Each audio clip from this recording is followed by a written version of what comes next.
Good morning, good afternoon, good evening, and good night, great Biafrans and lovers of freedom. This is Radio Biafra House of Service coming to you through Radio Biafra London. My name remains Mazi Jonathan Chinedu from Olu province of Biafra London. We are here live and direct. Today is the 21st day of December 2024. Father Bobo Chiodie, I hereby welcome each and every one of you to welcome your friends and well-wishers onto this hallowed platform where we preach the gospel of liberation, the gospel of emancipation, the gospel of both physical and mental liberation.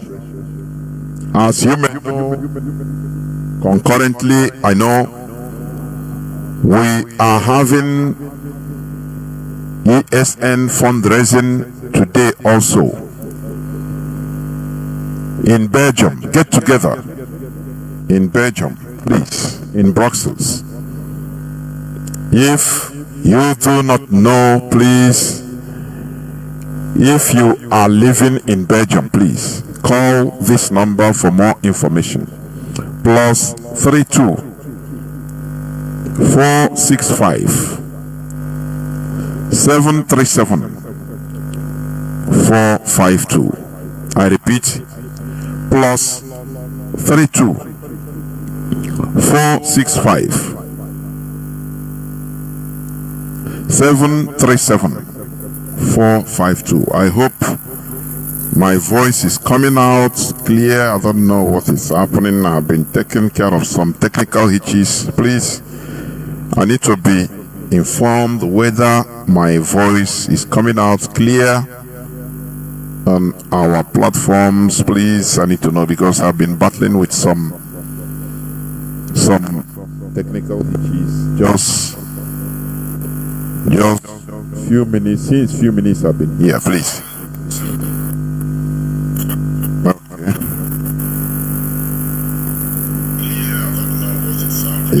Yes, my voice is, I think my voice is coming out. My voice is coming out. I don't know why my dashboard is showing something late.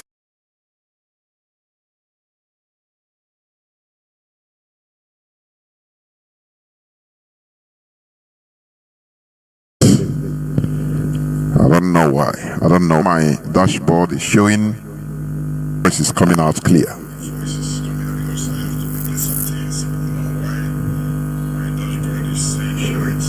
We must continue.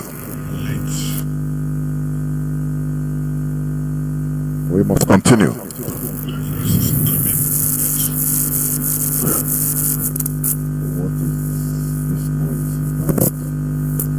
Once again, I welcome each and every one of you to welcome your friends and well-wishers onto this hallowed platform.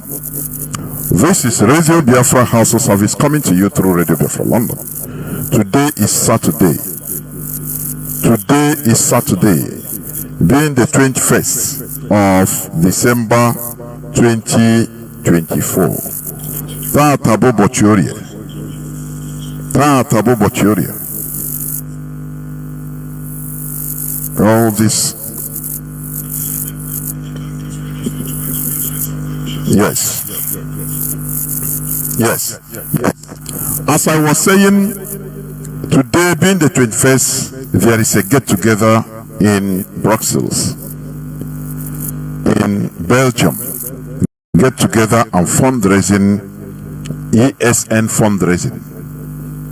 As you might know, ESN is the last line of our defense. ESN is the last line of our defense. Know that you need to support what we are doing, please. Therefore, we must continue preaching the gospel. As I said, if you want to partake, if you want to go to the get-together in Brussels, and maybe you don't know the direction or anything, please call this number, plus 32 465 737 452. That is the number, please. As I am speaking now, I know that my voice is coming out crystal clear, and we have restored our FM 1. Okay, thank you, Mazi, that my voice is coming out clear. Thank you. We have restored our radio FM 102.1 FM 102.1 in Ebonyi State, please. In Ebonyi State. That radio gave us, he gave IPOB a hard time, but it is back, please. It is really back. The areas of coverage, even in Ebonyi State, is Abakaliki, Izi local government, Ebonyi local government, and other parts of Ebonyi State. There is Ebonyi in Ebonyi local government of Ebonyi, please. Also, it can reach some areas of in Cross River. In Cross River, our radio also is back there. In areas of coverage is Yala LGA, Yala local government area, Boki local government area, Mbom local government, and some part of Ogoja and other towns in Cross River State. Therefore, I would like, when the lines are open, people listening from these parts of Biafra land, direct from our FM 10.1,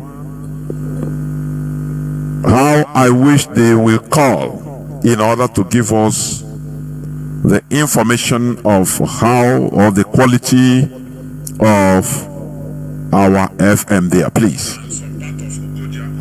Yes. So, because my voice is crystal clear, I can see it. Therefore, we must continue. As you may know, we are live and direct. Today is the 21st day of December 2024. We are here to preach the gospel of Chukwuka Abiyama, the gospel of our ancestors.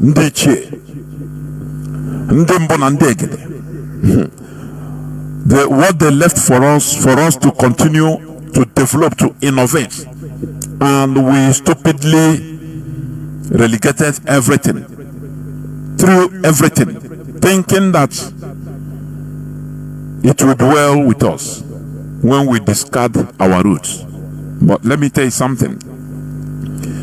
Any tree that is disconnected from the roots, you know more than me what will happen.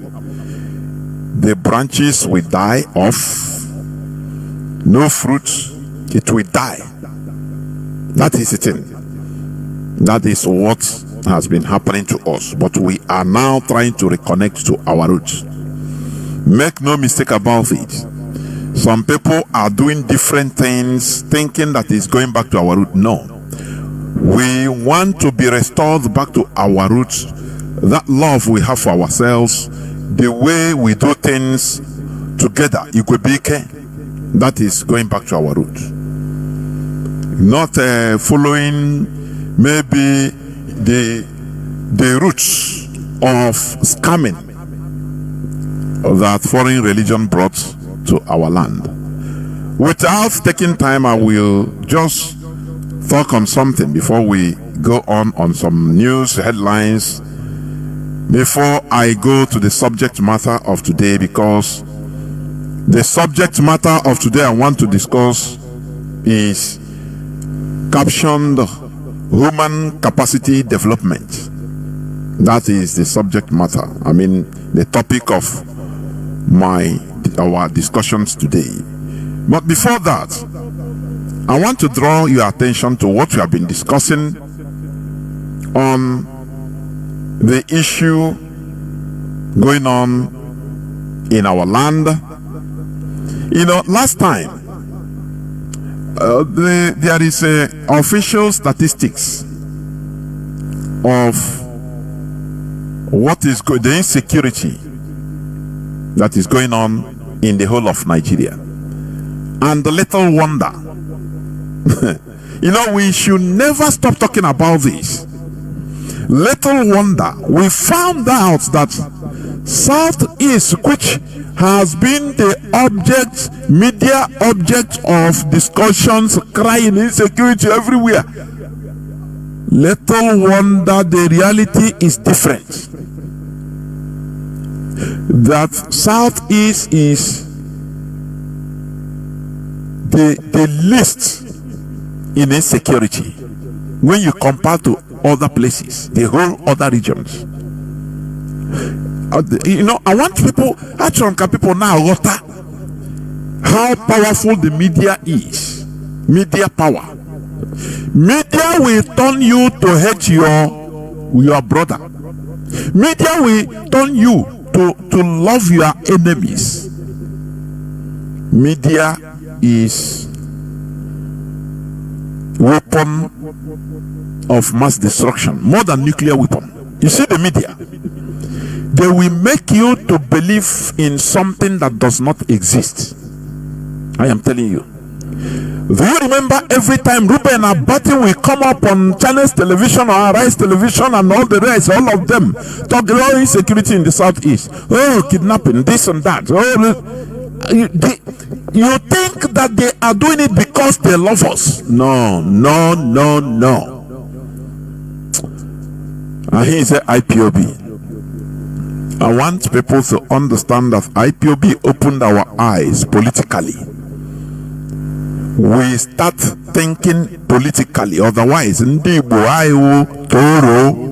it comes to political thinking, what I'm telling you is facts and figures. All these years, and every time in Nigeria, you see media, insecurity in Nigeria, in Southeast, in Igbo land. Any slightest thing that happens anywhere in Igbo land, they will hype on it to the extent that people, everybody, the whole world will start believing that they are Wola. Little did we know that all those things, what is happening in other parts of Nigeria is far more worse. Even in Yoruba land is far more worse. Insecurity in Yoruba land is far more worse than what is happening in our land. But they closed it. They sit down on it, making you to believe that everything is okay, so that to draw you more. I don't know. Let us understand the dynamics of this world. Do you see this world? There is no pity in this world. No pity. No pity. That is how the world is. I'm not talking about your brother, please. I'm talking about collectivity. Do you see how every day the whole Yoruba media, both visual media, printed media, everywhere, internet, is insecurity in Southeast. Do you know what they are doing? When you are looking at it, you believe that they love us. No, they are trying to scatter people, so that mentally you see that, oh, now this place you cannot. They want to scare out. They have been scaring away investors. If you are listening to me from Europe, you will bear me witness. From America, the main European media, Western media, anytime they talk about African news, is bad news. I want to paint the picture so that you understand what I'm trying to say well. Anytime the Western media talks about Africa, there is no good news there. Either they will show you in part of what do you call it, Kalahari Desert, The good things they talk about Africa is only the animals. Come and watch animals in Africa, nothing more. The human beings there, they are dead. Either hunger is killing Africans, or they are good for nothing. They will show videos of one non-governmental organization headed by a white person feeding an African. All these things, war. They will be showing you wars going on everywhere in Africa, that things are so bad. They are not doing it that they love us. No. They are doing it's a recrimination. They are doing it in order to scare away. Why do you think that most industrialists, most people that wants to invest even on cheap labor, there is cheap labor in Africa, but why do you think that Western industrialists, businessmen, they don't invest in Africa? They don't come to Africa to build factory. The same way they go to, from America, they go to Thailand, they build factories because they need cheap labor. Now they will be manufacturing things and be sending it to America as made in America. Why don't they do that? Because if they go to Thailand, no matter, they will employ people from Thailand. They go to Vietnam, they invest. They go to different Asia countries, they invest. Why do you think so? They don't. How many of them invest in Africa? Because of the news they are hearing. Oh, no, nothing works in Africa. Everything is scattered. No, nothing works. They want to hear nothing. They paint the whole African continent like that. That is exactly what the Yoruba media is doing to us. Igbo land, Biafra land. Are you seeing the correlation? Are you seeing the parallel? All these things chases out investors because of the news. Now, when the statistics, let me talk about only the ransom payments in kidnapping incidents in 2024. Estimated amount paid from January to November 2024. 2.23 trillion naira. Do you know what it means? These are billions of dollars. 2.23 trillion naira. Now, Northwest has the highest, 1.17 trillion. North Central, 469.74 billion naira. Southwest, Yoruba land. Southwest, 248.78 billion naira. Northeast, 166.14 billion naira. South, 90.05 billion naira. Southeast, only 85.44 billion naira. Do you see that? Notwithstanding that it is the lowest, we will make sure that we stamp it out. Insecurity, kidnapping, it must be surely stamped out from our land, from Biafra land. I am telling you. When they will be analyzing this on Nigerian televisions, they will hide the Southwest. Do you see how mischievous these people are? And you are telling us that we will continue being in a country with acrimony like this, hatred like this. She will not say that Nigeria has Igbo problem. But honestly speaking, some Yoruba people, not all, some Yoruba, the hatred they have on Igbos is worse than that of Fulani. What I'm telling you is reality. You know, we are talking about Fulani, but let me tell you, I say some Yoruba, some of them, the type of unfounded hatred, which I don't know the cause, they have on Igbo people, it is out of this world. Mazi Nnamdi Kanu described them. He said the Yoruba, they are the disease that eats you. Are you hearing me? You know, when you poison somebody, or when somebody is poisoned, there will be or sickness, infected, there will be disease. That disease will continue eating internally, making you to suffer until finally death will come. He said Fulani is the final blow, is the death. They are on.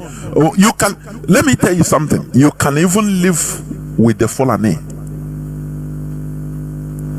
But some Yoruba, the hatred which we can live together with them, but what they are manifesting in their media, in their political strategy, it is a hatred out of this world. I am telling you honestly. I am not missing words. I'm telling you. So little wonder they hide their own, evil and wickedness that is happening in their land every time. Southeast, see, southeast. No, one person was killed, and our people are not helping matters too. Let me tell you something. Even our people are noise makers. Our people, we love noise naturally. The only place only Igbo know, two Igbo people know live. Other people, other ethnicities will live there quietly for years, decades. No noise. But we better two Igbo people there. Hey, we know now. We don't hide. That is also part of the problem. You will see anything that happens. One thing. 1,000 people, everybody in Igbo land will be videoing it to camera. It happen now. Look at it happen now. And it will be blown out of proportion by the Yoruba media. We should always know how to put equilibrium on issues concerning us. Our people don't understand what social media is. That's why when you watch some things that our people are videoing, you become mad. I am telling you, because our people don't understand many things in this world. Many don't even know that what they are putting, that it could be watched in every part of the world. What you are videoing, is it to our advantage as a people or disadvantage? That's why you see Nollywood come up. Instead of using Nollywood to sanitize, to lure people to our culture and tradition, to brighten it more, send the positive message concerning our culture. What matters to them is money. Now, if we do this like this, people will watch it more. They don't care about the message they are sending to the world against our culture and tradition. And today it is working against us. Do you see why I say that in Igbo, they don't understand politics? What controls them is the stomach. The same thing, the same way stomach controls a dog, stomach controls other lower animals. What is then the difference? If you want to catch a rat or poison a rat, I don't know whether I'm having static noise, I don't know, but as I was saying, no, it's okay, my voice is okay. So as I was saying, if you want to kill a rat, what do? You set trap with food, maybe corns or dried meat, anything that the rat eats, because what controls the animal is the stomach.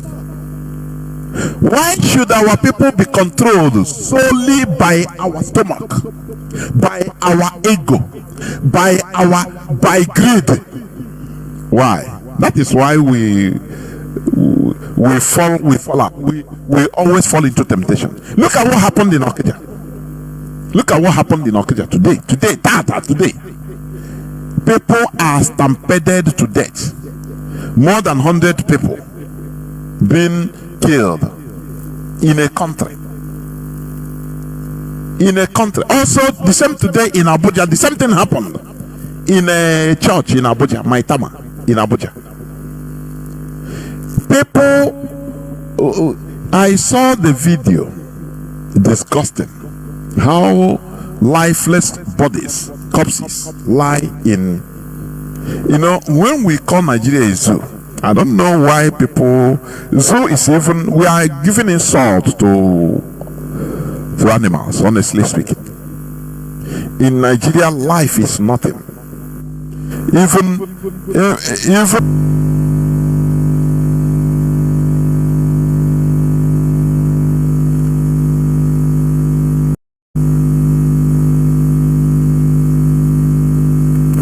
so, as I was saying,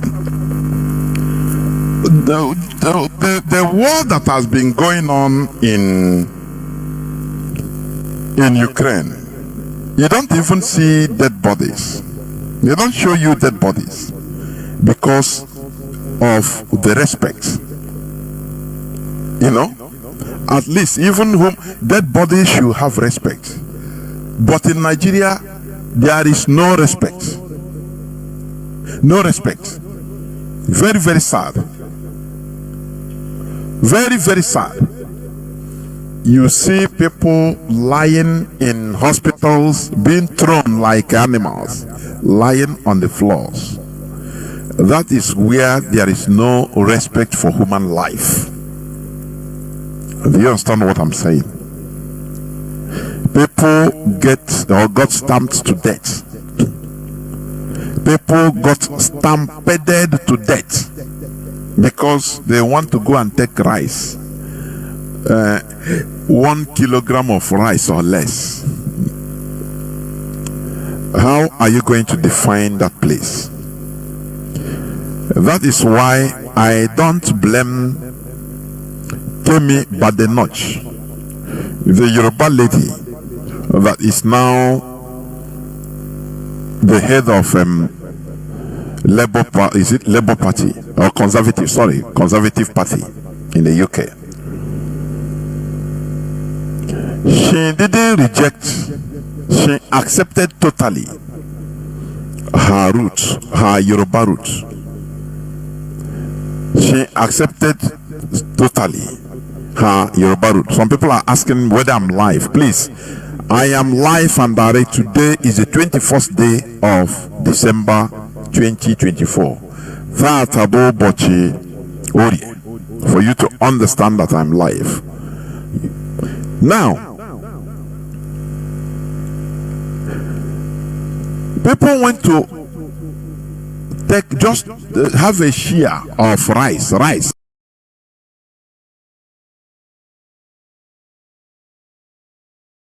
Rice, 1 cup of rice, and they met their death. Why? Because they are Nigerians.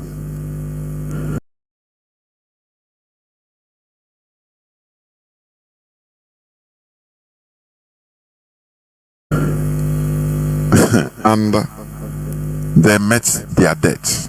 Why? Because they are Nigerians.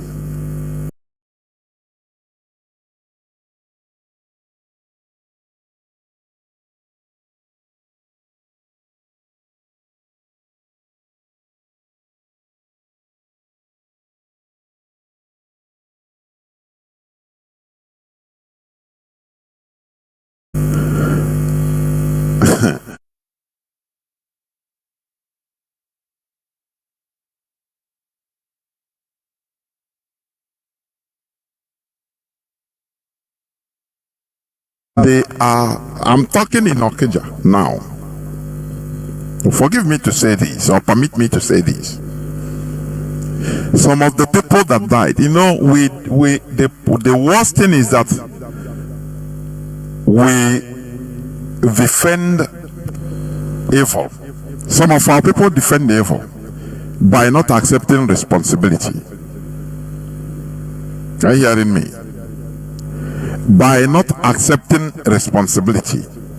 Instead, we continue pointing it out to another person. Some of the people that are stampeded to death, are you telling me that hunger is killing them? No, I want to know. Let us here on Radio Biafra, we engage in discussions, in conversations. We ask, and we also try to learn. Are you telling me that those that we are killed, those that we are stampeded to death, that all of them are starving to death? Is that what you are telling me? Let me tell you. Do you see gluttony, lack of dignity? It kills. Do you see lack of dignity? It kills. Some of them are going there to just take. Not that they are really dying of hunger. Now, not here for some. Now let's go. You cannot see people that at least have dignity and say, "Now, boy, I don't want this thing." That is why the other time you see in Lagos, in the city of Lagos, a white man lined up. You see the line of people that want to take bread, one loaf of bread, one, and you ask yourself, why are Ndishoji black people, mostly in Nigeria, they don't have dignity? I'm telling you, mostly in Nigeria, they don't have dignity. Every time we defend, I don't buy that crap. There are places you can even do this. Come and take. Even in Africa, no person will. Even if they are hungry, they will not take. They will say, "Oh boy," they will. At least they are being videoed. They will have dignity. They will say, "No." They will shun you. In Nigeria, no, because of gluttony. Not only hunger, there is gluttony. People want it again. They want more. They always want more. Tell me, many of those people that we are stampeded to death, that lost their lives. Is that a cup of rice? Even if one bag, even if 100 bags of rice, does it worth a life? Tell me. Our people should also be civilized. I used to say that Nigerians are primitive, and our people are also among many of our people. Why is it that somebody wants to share rice? So then it becomes do or die affair that if you no take it, you children, everybody. Is it? Does it mean that people are dying of hunger in that way? No, I said no. It is not that. One, it is lack of dignity. Are you hearing me? There is this blogger. I don't know his name. I just bumped into as I was scrolling on YouTube. He's a British guy. He's a white guy. He used to travel to many countries, showing the world how the place is, this and that. He went to the street of Lagos. I watched this guy enter some other African countries, and you see how people even behave civilized in some other African countries. But immediately he entered the street of Lagos. Let me tell you, all hell broke loose. They saw white man, everybody want money. They were begging for money. Give me money now, give me money, give me. Both men and women. People are sitting on the street. It's embarrassing to be a part of people. It's highly embarrassing. And the man was showing a look at in Nigeria, look at the street of Lagos. Look at everybody wants money. Everybody wants money from me. I'm a white guy. Everybody wants money. He showed, they don't care. They don't care. They don't care about how the world is looking at them. They don't care. They don't care. If you are watching it from Nigeria, maybe you don't care. You will not know the embarrassment is causing. It's only when you are watching it from outside, from abroad. Maybe you are wife, you are white wife or foreigner. Just call you, darling. Look at. So this is how. Maybe you don't know you never really know your content. This is how your people behave. How in our church, No. You know, actually defend. No. These are holy. He said, no, but this is in the street of even Lagos, the economic capital of Nigeria. Whereas the man, if you check his other videos from other African countries, nothing like that. He says it's only in Nigeria people behave like this. People that are behaving like this, begging for money, they are not dying of hunger. No. You know, we know how to defend evil. Hunger there. No, hunger there.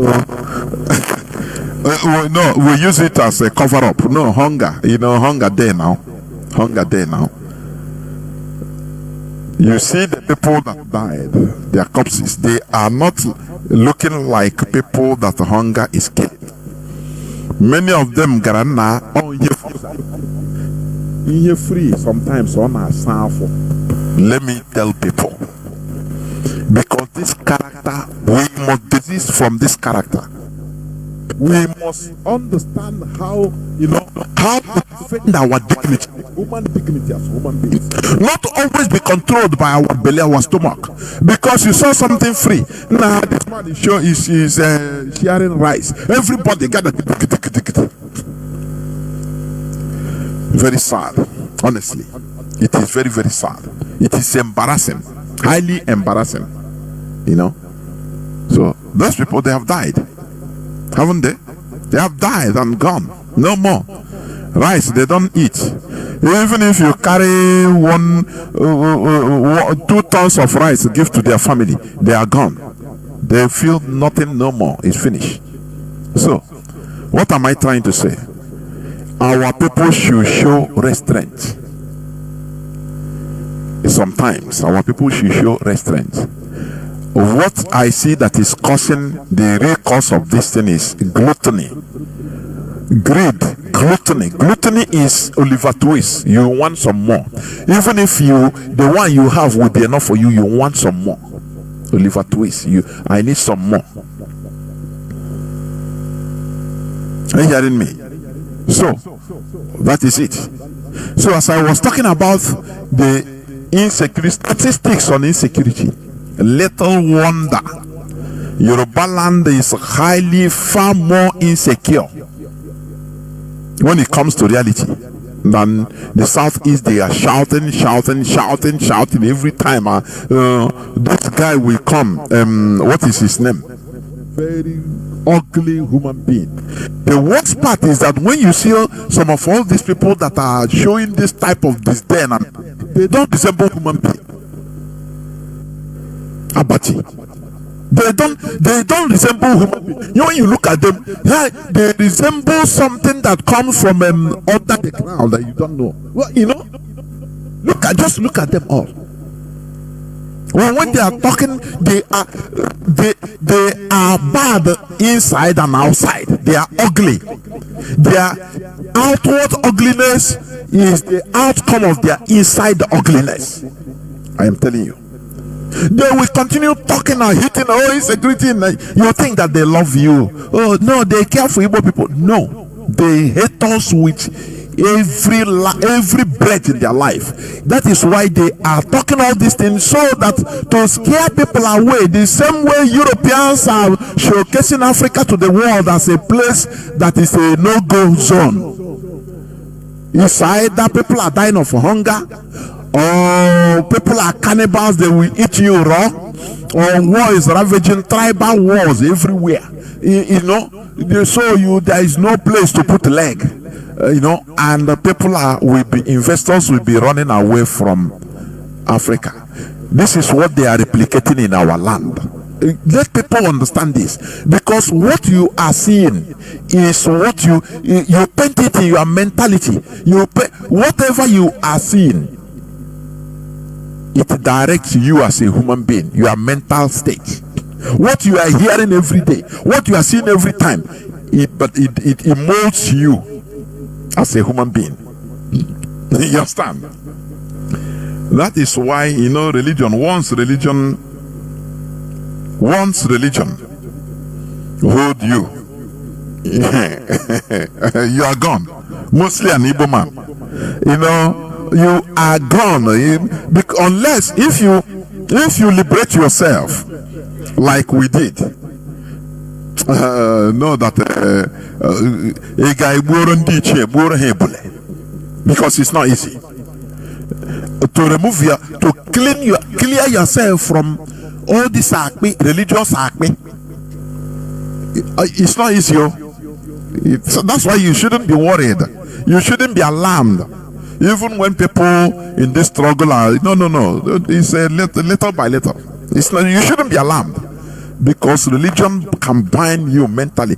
A cage will put you in a cage, so that when you hear people that are trying to ask questions or say something reasonable, as long as you are programmed to believe, to shun it off, that it is against your religion, shun it off. You don't even need to listen to it. Many don't. Once it comes to this religious discussion, they don't listen because they don't want to change.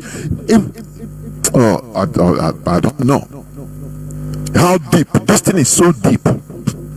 They program you every day, because that is what you hear every day. They program you not to accept anything other than that program you are going, that you have been imbibed into. You shouldn't change. No, under no circumstance must you change, because they see changing as you are going into hellfire. It's a cage. It's a cage. It's what I underwent. Most of us we underwent it. Once you liberate yourself, you become a free thinker. My goodness me. You see yourself so free. Mentally you are free.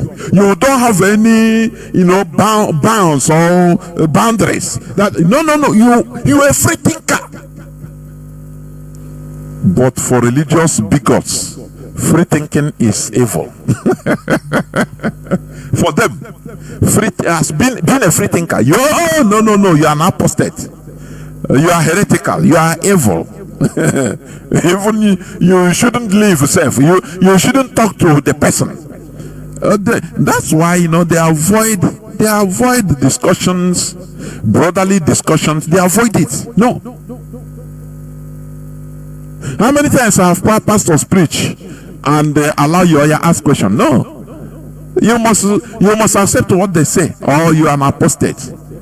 That is how religion works. It didn't start today. For your information,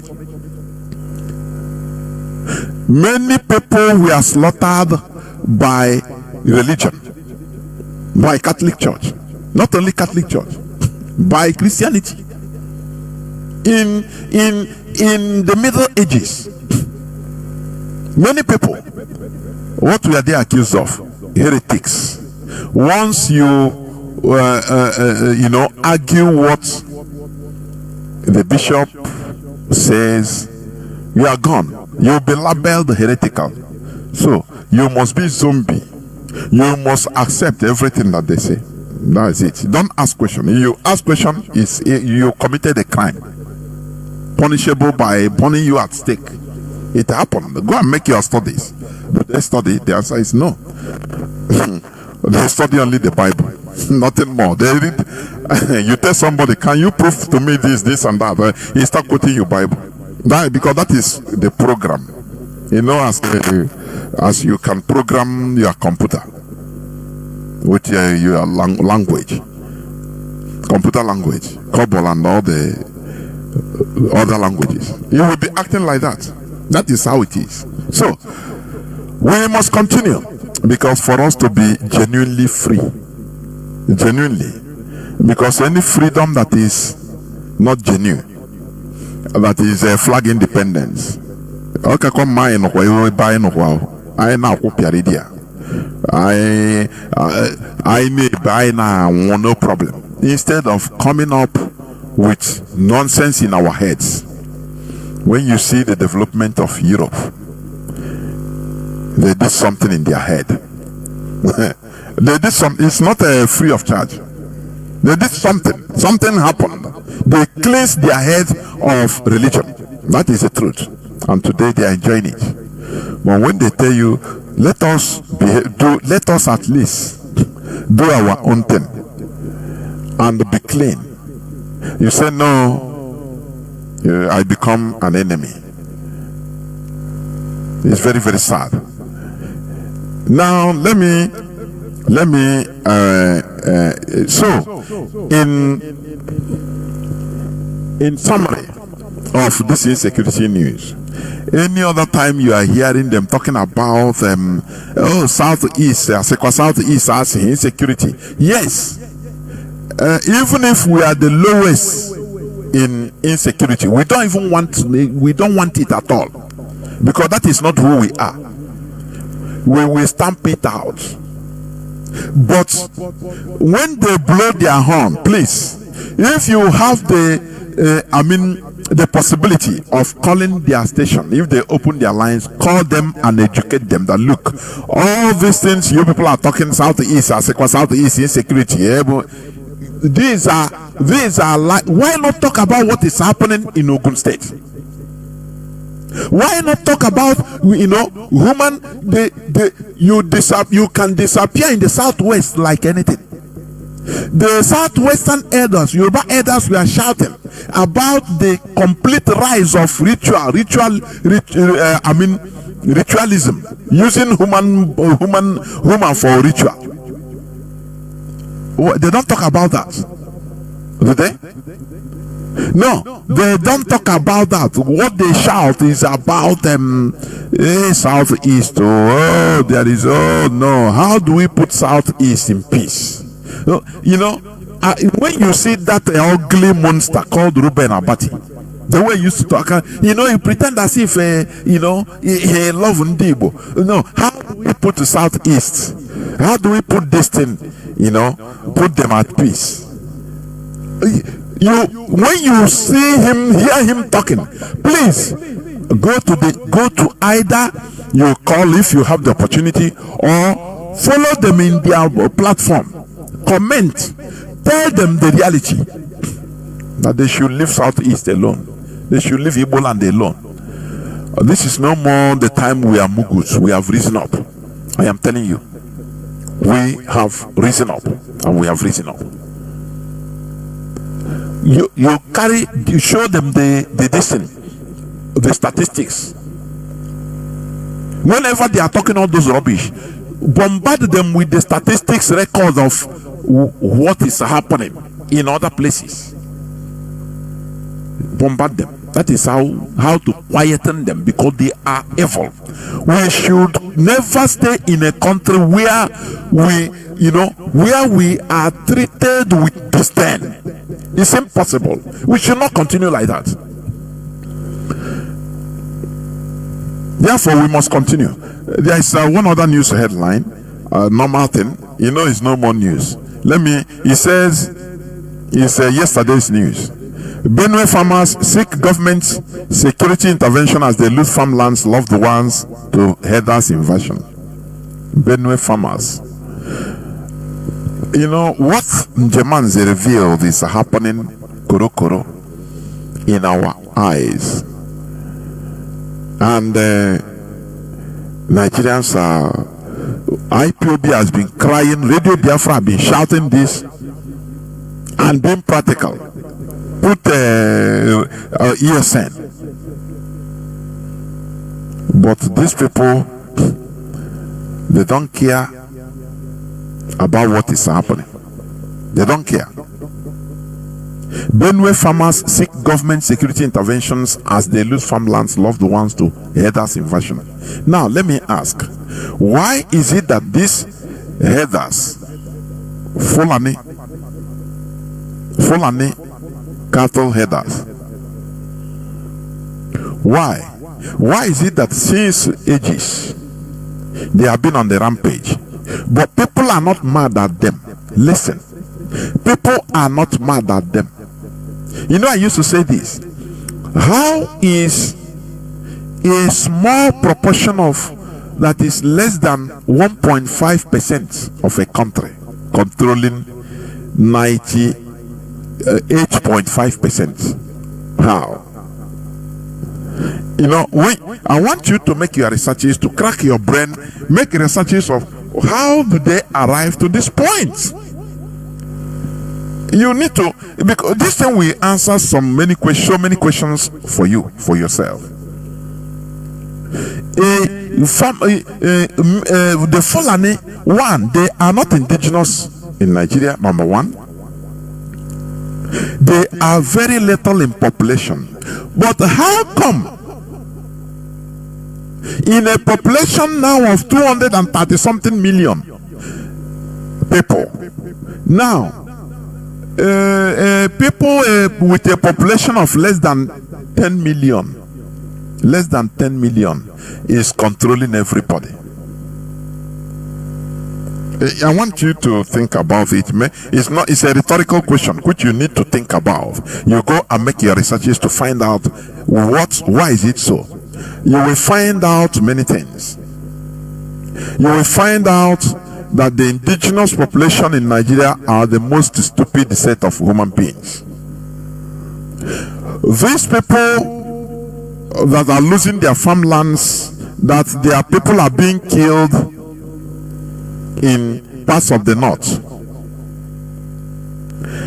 Now, go to them as they are suffering in refugee camps. Go to them and tell them that, look at what we are championing. Igbo people, they want to remove you from suffering.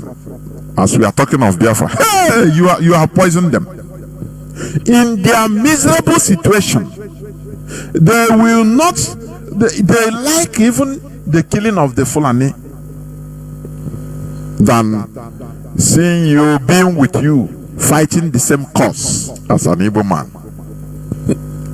Why do you ask yourself, why is it so? One is the work of media. Do you see media?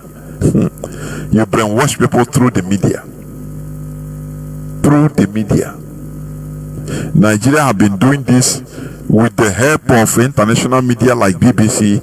They have been brainwashing Nigerians that Igbo is the problem. Igbo is the problem. Onyamri is the problem. Igbo is the problem. It doesn't matter what you are suffering. Igbo is the problem. That is what they have been hearing from 1970 to today. To the extent that they remove even some Igbo people are disguising themselves, removing themselves from being Igbo, changing names. Amade will tell you that he is not Igbo. Because any person, every Igbo man is Amade. Or do you know the complete this meaning, full meaning? Amadioha, because we are children of Amadioha. Is every Igbo person Amadia. That is why you go, even if you don't know the person or the name of the person, being an Igbo person, you call Amade. He will look, because he knows him unconsciously, he understands himself who he is. But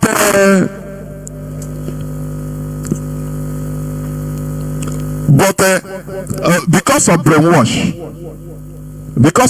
brainwashed, he will start telling you another thing. We are all one Amadioha. Oh yeah. One Amadioha. One Amade in Equator will tell you there is not Igbo. He is not Igbo. Amade. Instead, he will tell you that is a language from Varandapo. It's Amado. Before you know, he start answering Amadu Buhari. Amadu. He is from Castina. He will change it because he is cheating himself.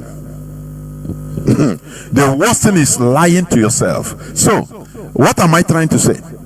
Fulani, we are all victims of Fulani conquest. Let us join hands, do something. They say, no, Igbo man, you are the problem.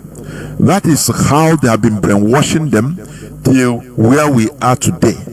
They become helpless. Fulani rallied them around in order to use them because they isolated the Igbo. They know, Britain know that it is the Biafrans, the Igbos, that can resist them.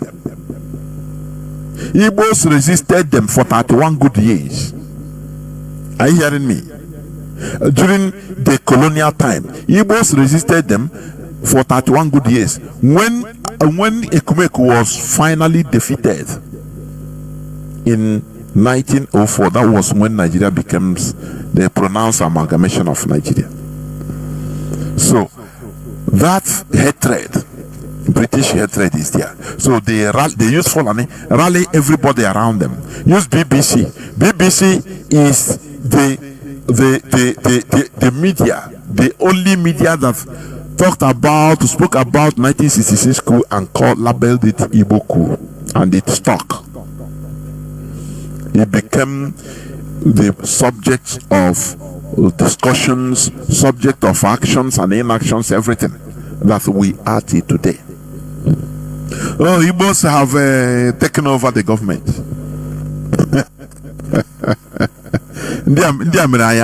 I'm telling you. But we are not only the one. We are not the only one suffering it. They are killing. Fulani is on killing spree everywhere, from east to west, north, south. That is why you must support ESN in what we are doing, because they are the last line of our defense. Please, we must support ESN. Otherwise, they will do to us what they are doing to the other parts of Nigeria, like in Benue. When you check, even in Benue, many of them are Igbo people. Some of them are Igbo people, because when you talk about Benue, it's just a creation of yesterday. They count Igbo people, Igbo indigenous people to Benue. Very, very sad indeed. Very, very highly sad indeed. But we must continue. So, okay. Nigerian police confirm fatal stampede in Anambra.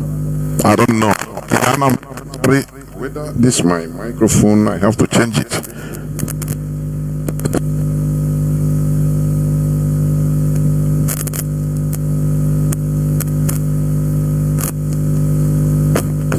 Nigerian police confirms fatal stampede in Anambra during palliative deploy operatives. Also, 10, that is a news headline which I have talked about. 10 Abuja residents dead in stampede during palliative sharing at the Holy Trinity at the Holy Trinity Church in Maitama. The same thing. Let me tell you, the Nigerian politicians, they are happy when they are seeing all these things. It makes them happy. It makes them happy. But we must continue. When they see, because they see that they are gods. They are the God. They are the God of everybody. So they do anything they want. They create you.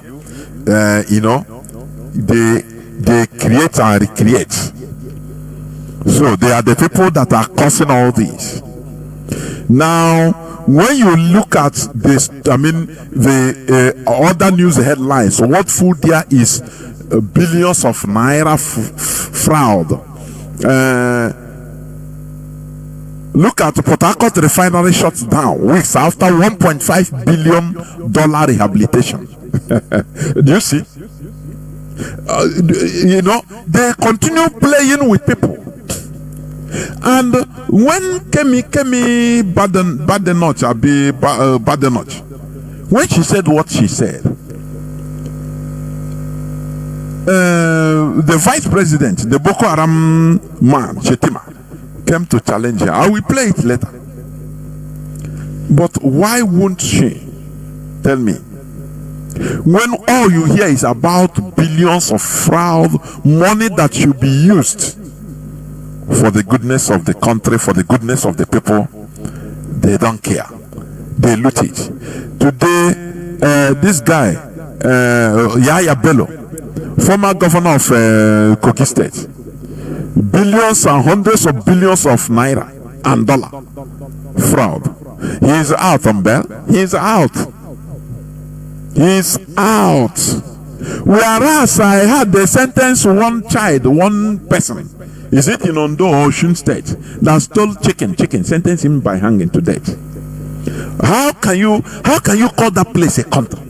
A place that is behaving like this in an abnormal way. Even North Korea does not do like this. North Korea. They live, diseases to fester. I call Nigeria a disease. Britain created the disease and allowed it, promoting it to fester. Oh, every time, open news, Nigerian news, all you'll be hearing is catastrophe, fraud, looting. You hardly see any wealthy Nigerian it does not loot from the government. It's impossible. Only in Igbo land you will see people that did trading, buy and selling, and all those things that hustled and became rich. Go to Yoruba land, look at all of them. How do they make money? Through oil. How do they use fraud? When you hear Davido, he's a billionaire. How does his father make money? Nigerians, they are evil. Nigerians are wicked. They support evil. They will not research. They don't do anything. What matters to them is that result they are seeing that time. They don't research. How do they make money? How do they become wealthy? You check, all is looting. It has become a common thing, a normal thing. That once you are in government, I say, once you say you're a senator, you're a billionaire now. In Nigeria, it's like that. It is like that. That's why people they stampede the people to death in Nigeria for sharing food. Something you will eat now, and the following 3 hours, the following day you go and remove it as a waste. Have you heard, even in Gaza, that Israel have been bombing for years? Did you hear where they are sharing food and there is stampede and people died? Do you hear that? The answer is no. Gaza in Palestine. Have you ever had? These are people that they really need help. They are starving to death. They need food. But have you ever had or seen, even on social media, that there is stampede in Gaza and people we are killed, we are stampeded to death? No. But in Nigeria, we are not a normal country now. We are Niger. Only sharing food, hundreds of people are stampeded to death everywhere. How do you equate that? Because what people know is only their stomach, nothing more. Now, what is the difference between Nigerians and low animals like rabbit? You want to catch a rabbit? You put a trap, and inside that trap put one carrot or one vegetable or the other. Disguise it. Now the rabbit, what he's seeing is because he's attracted to the food only. He doesn't care again about the danger. He's hungry. He need that food. He need it. He's going. He will go. Immediately he goes. Chakam akakbare.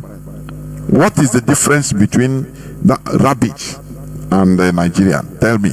There is no difference. What matters to them is now my stomach is controlled by his gluttony, by his greed, by his stomach. You control him through his stomach. It's very, very sad. It's very, very sad. So, do not forget that we are here live and direct, and today is the 21st day of December 2024. And we are live and direct. And I will quickly go straight to the topic of my submission today. The topic of my submission today, which is human capacity development. Human capacity, please. Human capacity development, or development of human capacity. Human, not spiritual capacity. Because Nigeria is a place where they develop spiritual capacity And what you ask them, you this your development of spiritual capacity, spirit, you are crying in spirit, calling spirit, everything. What has he done? I don't know. Spiritual, this so-called spiritual, I cannot even call it spiritual capacity, religious capacity. But today I'm here to talk about human capacity development. Now, I will start by saying that, look, human capacity development could be said to be the process by which individuals, groups, organizations, institutions, and societies develop their abilities, both individually and collectively, to set and achieve objectives, perform functions. Listen to the watchwords. Achieve objectives. Are you seeing? Just like what IPOB, what we are doing. It's a voluntary, we are rendering voluntary services to achieve objectives, to sanitize the brains of our people, and make sure that we work towards the restoration of Biafra. Perform functions, solve problems. That is human capacity development. It is about humans solving problems, not leaving it for God.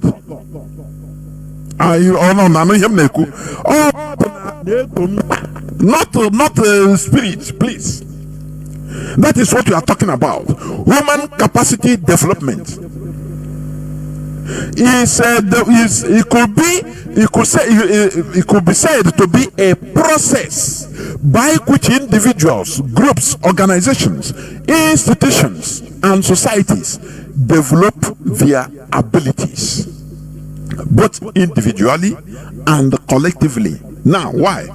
In order to set and achieve objectives, perform functions, solve problems, to develop the means and to develop the means and conditions required to enable this process. That is, all these things that are achieved, known as human capacity development. It is also a process to develop the means and conditions required to enable this process. That is, to make sure that this development, this human capacity development works. That is what it means, which means it's a process. It's a process. We are not talking about spiritual capacity development, no. Because when you talk about that, you see people that are champions, people that can come and fast for 40 days. They have the capacity of they want to behave like Jesus. They fight they fasted for 40 days. And you ask, what does it, or what do they achieve? Nothing. He's a prayer warrior. It's only in our place you see people answering prayer warrior. What positivity does it add? What does it bring to the table? The person start quoting for you, and the book of Job say no. I will say because here human capacity development, it sets to set and achieve objectives, perform functions, solve problems. You see that? Human capacity is developed from human resources. Human resources is we human beings. We human beings. That is human resources. But it's very sad that when you ask a Nigerian, oh yeah, we heard that Nigeria is rich. He say, yeah, we are very rich. Nigeria is very rich. Can you name the most important resources that made Nigeria rich? He will tell you, we have crude oil, we have gas. And you will look the person, you shake head. They don't go to the most important thing. Now, imagine that there's crude oil, there's gas, there's everything, but no human being. All those things will be rotten, will be there forever, nothing. But with human being, human capacity, human resources, which Nigerians ignore. Because when you ask all those cone-headed Nigerian politicians, very wicked individuals or set of people. What matters to them is to loot, because the system is put to be like that. They use what their investments in America, in Europe, in Asia, to blackmail them, to hold them hostage. That's why they must collaborate with anything that the West tell them to do, their master tell them to do. They must, if they say, okay, we are looking for a Nigerian, he swindled, he scammed an American, $10,000. Immediately, you see that they will command the Nigerian politicians. You will see that Nigerian police is working. They will track the person.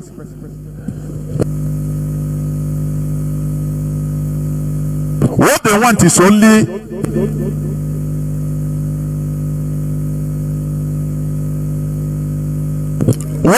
is only what? Only the telephone number and the information of the person. That time you see that Nigerian police is working. Do you know why they do that? They used to tell them that, look, you have to bring this person so that we try him in America. Otherwise, we will deduct the money from you, even double. We deduct 100 times that money swindled by a Nigerian citizen. We will deduct it from your account in New York. You see that politician, oh, Nigerian, oh boy, you know what? If maybe he swindled $10,000, as alleged, $10,000 from an American. For example, Tinubu, they will tell him, hey, or Shetima, which means if we don't get him, we will remove $1 million from your account in New York. Hey, he will go Besek. He will run Besek. That time you know that he can give command, secret command for DSS to work, to capture this person. This is how they blackmail them. Because wherever your resource is, that is where your mind is. They will use it against you.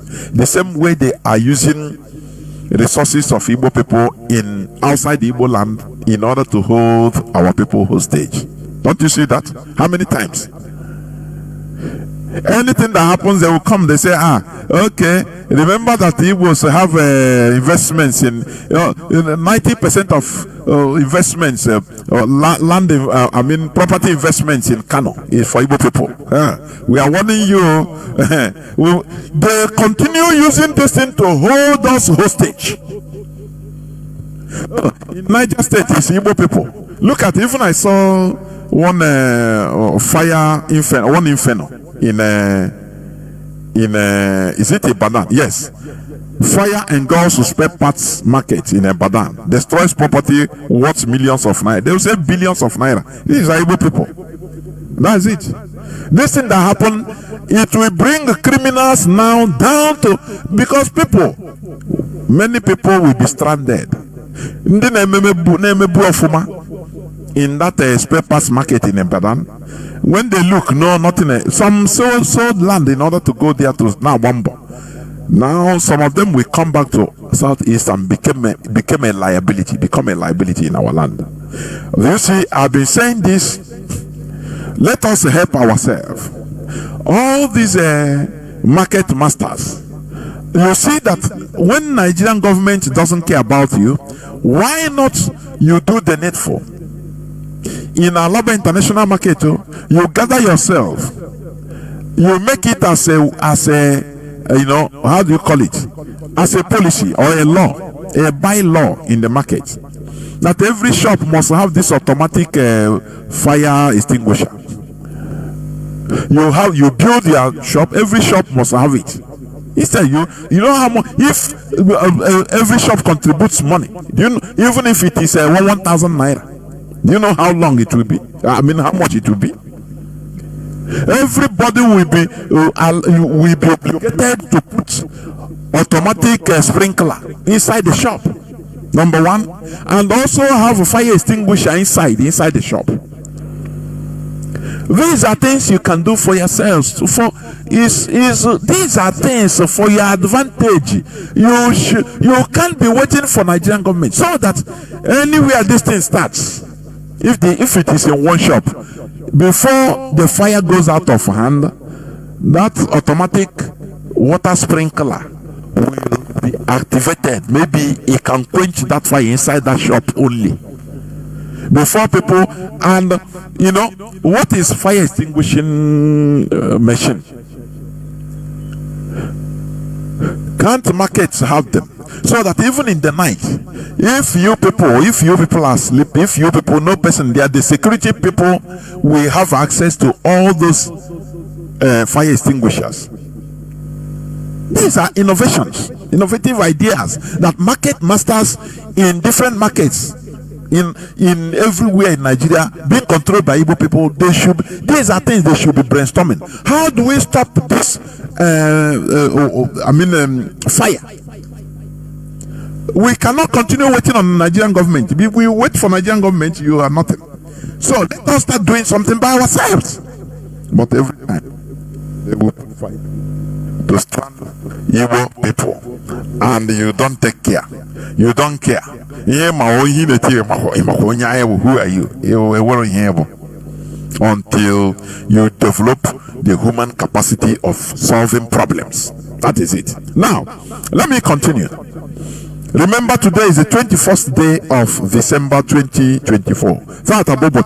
And I'm talking about human capacity development. Human capacity is developed from human resources.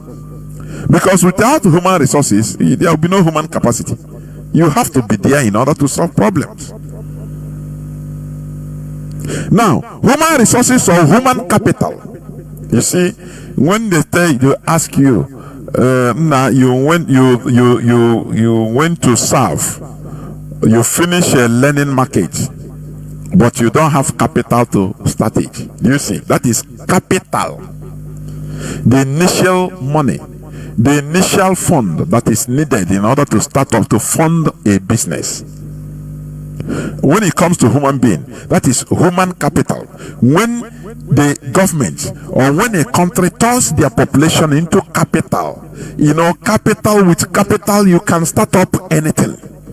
With capital you can fund business. With capital you can start a factory. With capital you can start up, you can be enterprising.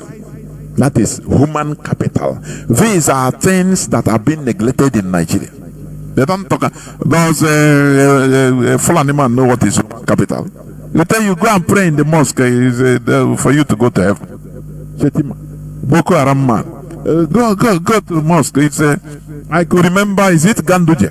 One time in Kano, outbreak of cholera in Kano. He gathered the people after mosque. He told them that because of sin, that is why cholera. Allah become mad. That is our sin. We need to pray more.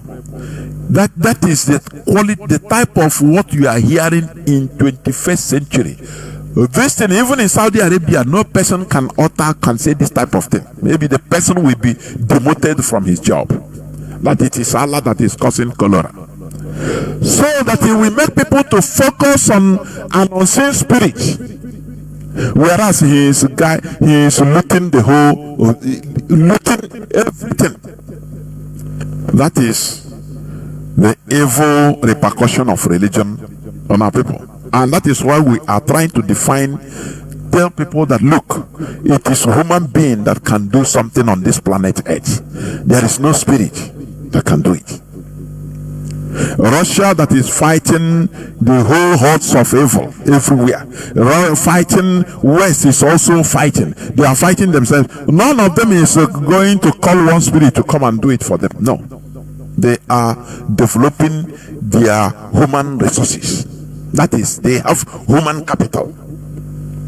Human resources or human capital is the set of people who make up the workforce of an organization, business sector, industry, or economy. Human capital is the most valuable resource of a country when developed and used adequately. But instead of developing our human capacity, Nigeria is destroying them because Nigeria is never meant to be a viable country. This is why Kemi Badenoch completely disassociated herself from Nigeria. That is it. And Nigerians are attacking her. Nigerians are attacking her. Listen to what the vice president of Nigeria, listen to what he said about that Kemi. Listen, I want you to listen, please. Listen.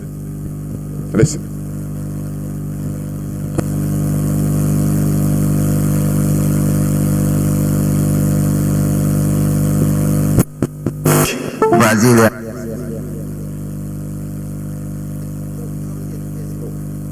The co-founder of Facebook was Eduardo Luis Sabirin.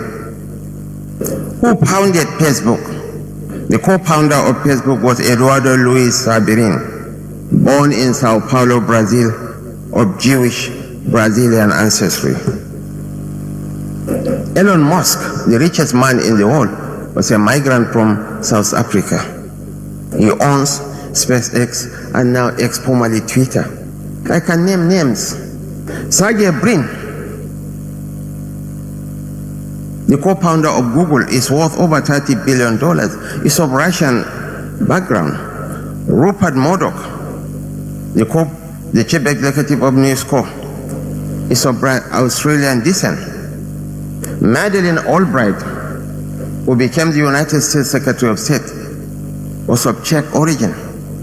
Steve Chen, the co-founder of YouTube, is originally from Taiwan. Immigrants build nations and immigrants build civilizations. One of the men in the front seat here has a tribing business in Namibia. He lived in Australia for over a decade, adding value to the Australian economy. Hence, there is a need for us to respect and cherish immigrants. Migrants are the source of life in all societies. Rishi Sunak, the former British Prime Minister, is originally from India. A very brilliant young man. He never denigrated his nation of ancestry, nor poured venoms. Listen, when this man is talking about the denigration of his nation of ancestry, he is mistaken when he's talking about what Kemi said. Nigeria is not a nation, number one. Nigeria is never a nation. Nigeria is a contraption. That is where they mix up everything. All these small things you call the mundane things we try to correct. These are the problems or the source of problems in the Nigerians' heads. Kemi's nationality is Yoruba, for your information. Her nation is Yoruba. But how many people will spot this little difference? You call them mundane, little, but they matter a lot. So when this man is talking about denigration of national ancestry, had it been Kemi came and started denigrating her Yoruba ancestry, it will be another different thing. There, when you tell her this thing, it's understandable. But Kemi, she says she is proud to be a Yoruba woman. Yoruba is her nation. When you talk about Nigeria, you say, no, that place, it's not my country. We are forced to be there. He said, what have I to do with Shetima? That is a Boko Haram. They're not. What have I to do? What have I in common with him?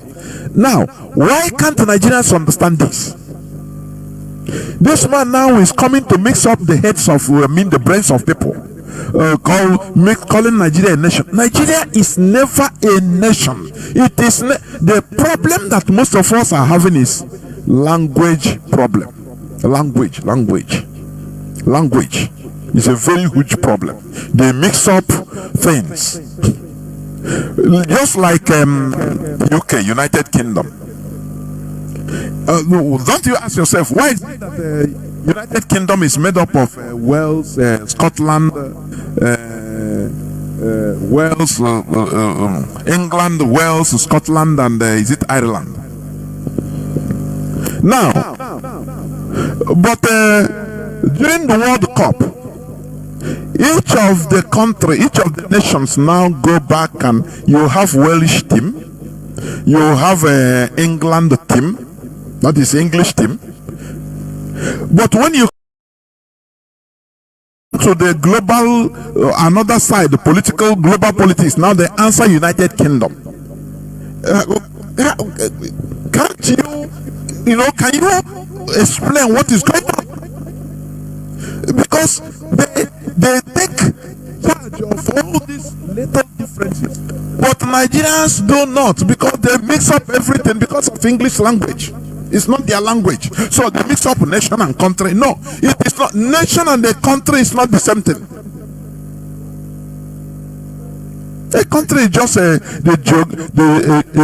geographical entity that is being governed. But your nation is your root, is you who you are. Your nation. Are you hearing me? But this man now, he mixes it up. Can you ask him now?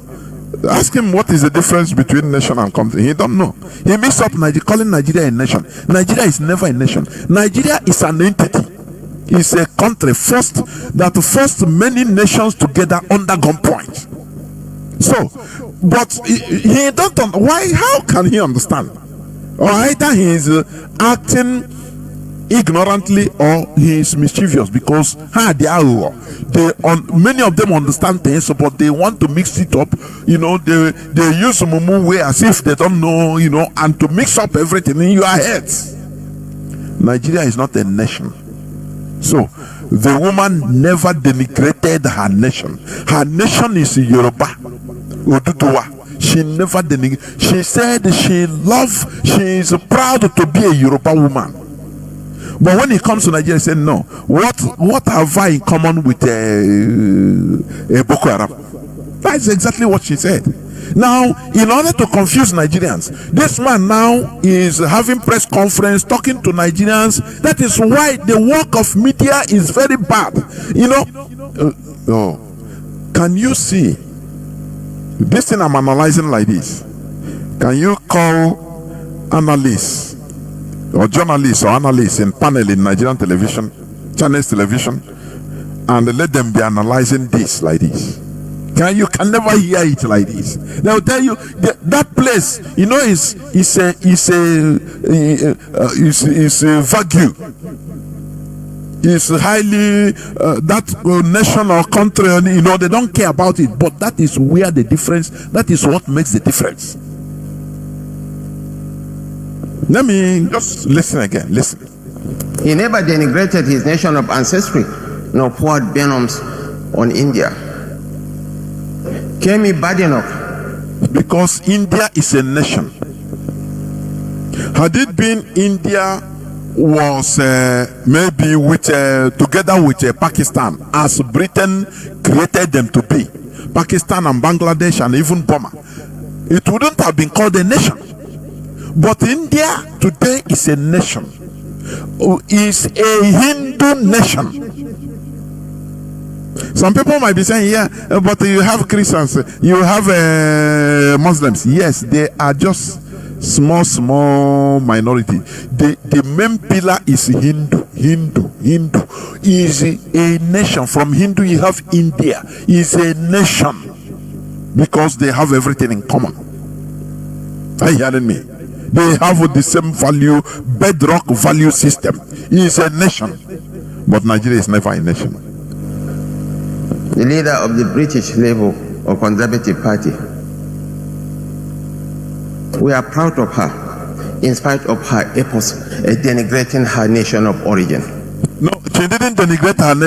She never denigrated her nation of origin. Her nation of origin is Yoruba. That's why she is answering Kemi. It's not a Nigerian name. You see, you are Shetima from Kanuri, Borno. Shetima, is your nation Kanuri. Nigeria is not your nation. Nigeria is a contraption you unfortunately found yourself into. That is it. Created by Britain. Raw like that. Raw, very raw. No rearrangement, nothing. And they continue forcing us, be like that. We created you, continue being like, continue dying, no problem, be like that. It's okay. There is a power in diversity, or there is a nation. So this there is this and that in diversity. There is a flavor in diversity. And you tell Britain, but okay, why don't you have one national team as United Kingdom national team? No. They have a Welsh team, they have Welsh team, they have a Irish team, they have a English team, they have Scottish team. Is it Brian Giggs? All of them. No, they cannot stay. What they cannot do, and they remove themselves from EU because they want to have complete control over their lives. They say that there in EU they have competitors like Germany, so they cannot be in total control of EU. So they opt out, but they want us to continue remain. No, because they see us as lower animals. That's it. They command us what to do. They know what is good for us more than we do. I'm telling you, when you study the actions of the imperialists, you become disgusted with them. Mostly concerning Africa. The type of hatred and animosity and everything, they took us as lower beings, for your information. That's why you see, do you know that there is a country that is called Somaliland? The Somaliland, not Somalia. This Somaliland have been an independent country for, I think, since 1990s. But till today, they are not being recognized in the United Nations, though they are functioning like a country. Do you imagine, can this thing happen to a European country? It tells you all you need to know. So they believe they created us, so they have to put us where we must stay. So Mr. Shetima, Nigerian Vice President,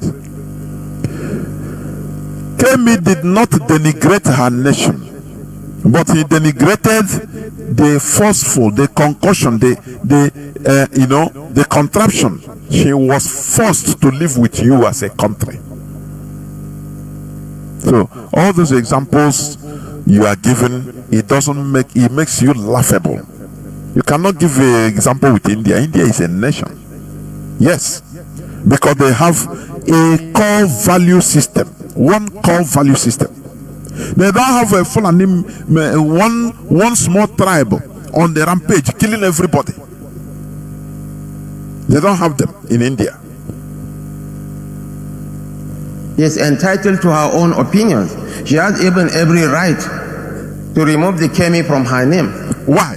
But do you see how stupid they are? The woman, he told you that she is very proud to be a Yoruba, of Yoruba ancestry. She is proud of her Yoruba. So Yoruba is Kemi.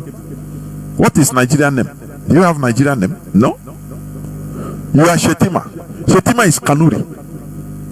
So what do you have as Nigerian? I eat a egusi soup as my national food. You eat is it told no, I don't know what, which I never eat before. So what is there is no nationhood. Kemi, their own food is called amala. Their menu is amala. Their national food. We have our egusi soup, that is our national food. We have obono. We have akam.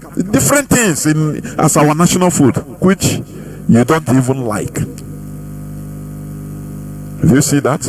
So, what is Nigeria in it? Kemi is a Yoruba name. You will see a Yoruba from Togo answering Kemi too. You will see a Yoruba person from Benin Republic. Her name is Kemi. What type of confusion do they create in Africa? What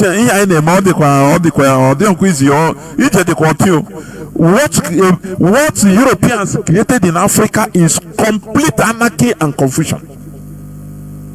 That is what is deceiving people, or what people are using to deceive themselves. This one is calling Nigeria a nation. Nigeria is never a nation.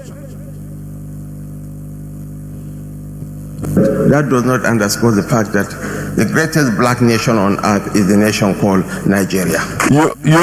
This man, you are living in Cloud Kukaland. He said the greatest. What makes Nigeria great? Tell me. No, tell me.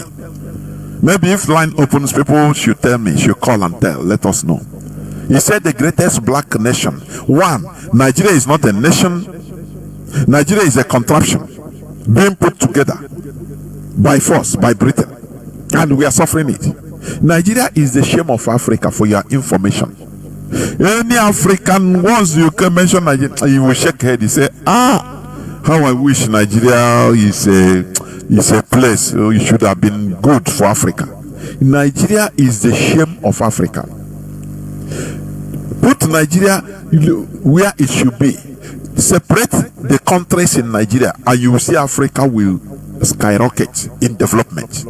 I am telling you, because there will be healthy competition. But what you have in Nigeria is competition in looting. Any politician that entered the other, they'll tell you, boy, yeah, no man's land, Luto. They have a country that has how many refineries, but none is working. They tell you that they have they put $1.5 billion in, refurbishing element refinery in Iguacha. After they say last week they say have opened, today it have shut down. There is looting competition in Nigeria. If you don't loot, even if you enter government office and didn't loot, even it is your community people that will call you and tell you that you are stupid. Now it's you that want to fix Nigeria. Come on, loot. And it's normal because Nigeria is a giant carcass. Obasanjo said that Nigeria, the cake in Nigeria is too much. So people should take it easy, it will reach everybody. That is how they make Nigeria. So Nigeria is never a nation. How great is Nigeria? How? Tell me how great. Tell me, what is the greatness of Nigeria? And you will hear what he said, population. Because we are let me not preempt, just listen. I know you have heard it. You have listened to it. 1 out of every 4 black men is a Nigerian. And by 2050, Nigeria will surpass the United States, will be the 3rd most populous nation on earth. 1 out of every 3 black men will be a Nigerian. Do you see what they call greatness? Do you see that these Nigerian politicians are in another world? Do you know why? Anyway, do you know why they call it, they promote it population-wise as greatness? Because they are using population index in order to loot. When they borrow money, they say, when they want to borrow money from anywhere, they say, look at our population, it's a big country. So they give them, they pocket everything. Everything is huge. Money you are hearing looted is billions. There is no million is nothing. Million is for, is for a starter, maybe a small Yahoo boy. But Nigerian politicians are billions and trillions. So that is the greatness of Nigeria, isn't it? That is what. Tell me, a population that have been meant to be moribund, that is not functioning. How do you say that is great? They don't talk about human capacity development. There is no talk about developing human resources in Nigeria, and they are talking about greatness. The population of Nigeria, they impoverish everybody so that they can be able to manipulate them, use them for electioneering. When election comes, there you will see, you see the Fulani telling you, the Northerners, we the North, we are population. What do they say? Democracy is about numbers. It's about who have the highest numbers, and we the North, we have the highest numbers, because right from even before independence, Britain gave them that leverage of being eternal majority in the legislation, in the legislature, in the Senate. 52% minimum. The North will have 52% anytime, anywhere, any year. Minimum, I say minimum. The North must have 52%. It is what was enshrined by Britain till today. That is why they tell you population. Because for them, population is only for getting power, nothing more. They impoverish their people. They make their people so miserable and poor. You go to every part of the North, you have hordes of beggars, very disgusting, miserable, dirty beggars everywhere in the North, even in Abuja, begging. That is their population. They don't turn them into capital. They are eating the population. It's just like when you have your money. For example, you give one person 1 million naira, and you give another person 1 million naira, and you say, okay, do whatever you want, but in the next 2 years you give me a result. One will be eating from that is 1 million naira, eating only, feeding from the 1 million naira. Anytime he wants, he go and feed there. How long will it last? Now the other person, the wise person, will put down 1 million naira, use it to start buying something and selling, put it in entrepreneurship, buying and selling, trading. Before you know, before 6 months, 1 year, that 1 million naira will bring another 3 million naira. 2 years, he will be counting 10 million naira. That is how the world is. Nigeria, they are talking about population. They want people to be multiplying in Nigeria so that they will be eating them. I don't know whether people understand what I'm saying. The same way you eat your capital. So Nigerian population as a capital, when they need organ harvest, harvesting, they come to Nigeria. They bring their foreign counterparts. They come to Nigeria. Just pay me money and harvest organ. Is it not what is happening? That is eating your capital. That is what the politicians are doing in Nigeria. Eating their capital. Look at how many people we are stampeded to death because of going to share 1 kilo of rice. More than 100 people in Anambra. In Abuja, more than 20 people in Abuja. This is the thing. When they say when they want to maybe Pfizer pharmaceuticals, they want to conduct tests on some use human guinea pigs. They will contact the Nigerian politicians and say, come, we have our capitals here. They are nothing. We don't need them. We just eat them. Well, just use them to do anything you want, and as long as you pay us. The other time, didn't you hear in the news bizarre disease breakout? Disease outbreak in Kano. Is it in Kaduna Military School? In other places also in Nigeria. Bizarre. Unknown diseases. How the thing came in, no person knows. Because we are in a country, Nigeria is a country where the politicians, the elites are eating their human capitals. Instead of developing them, they eat them. Bill Gates come with his buying organs and buying people's organs without their conscience. They pass it through the Senate.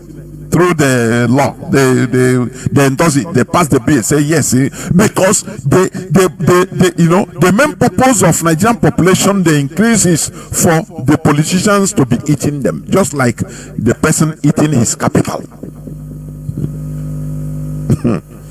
I don't know whether people are understanding what I'm saying.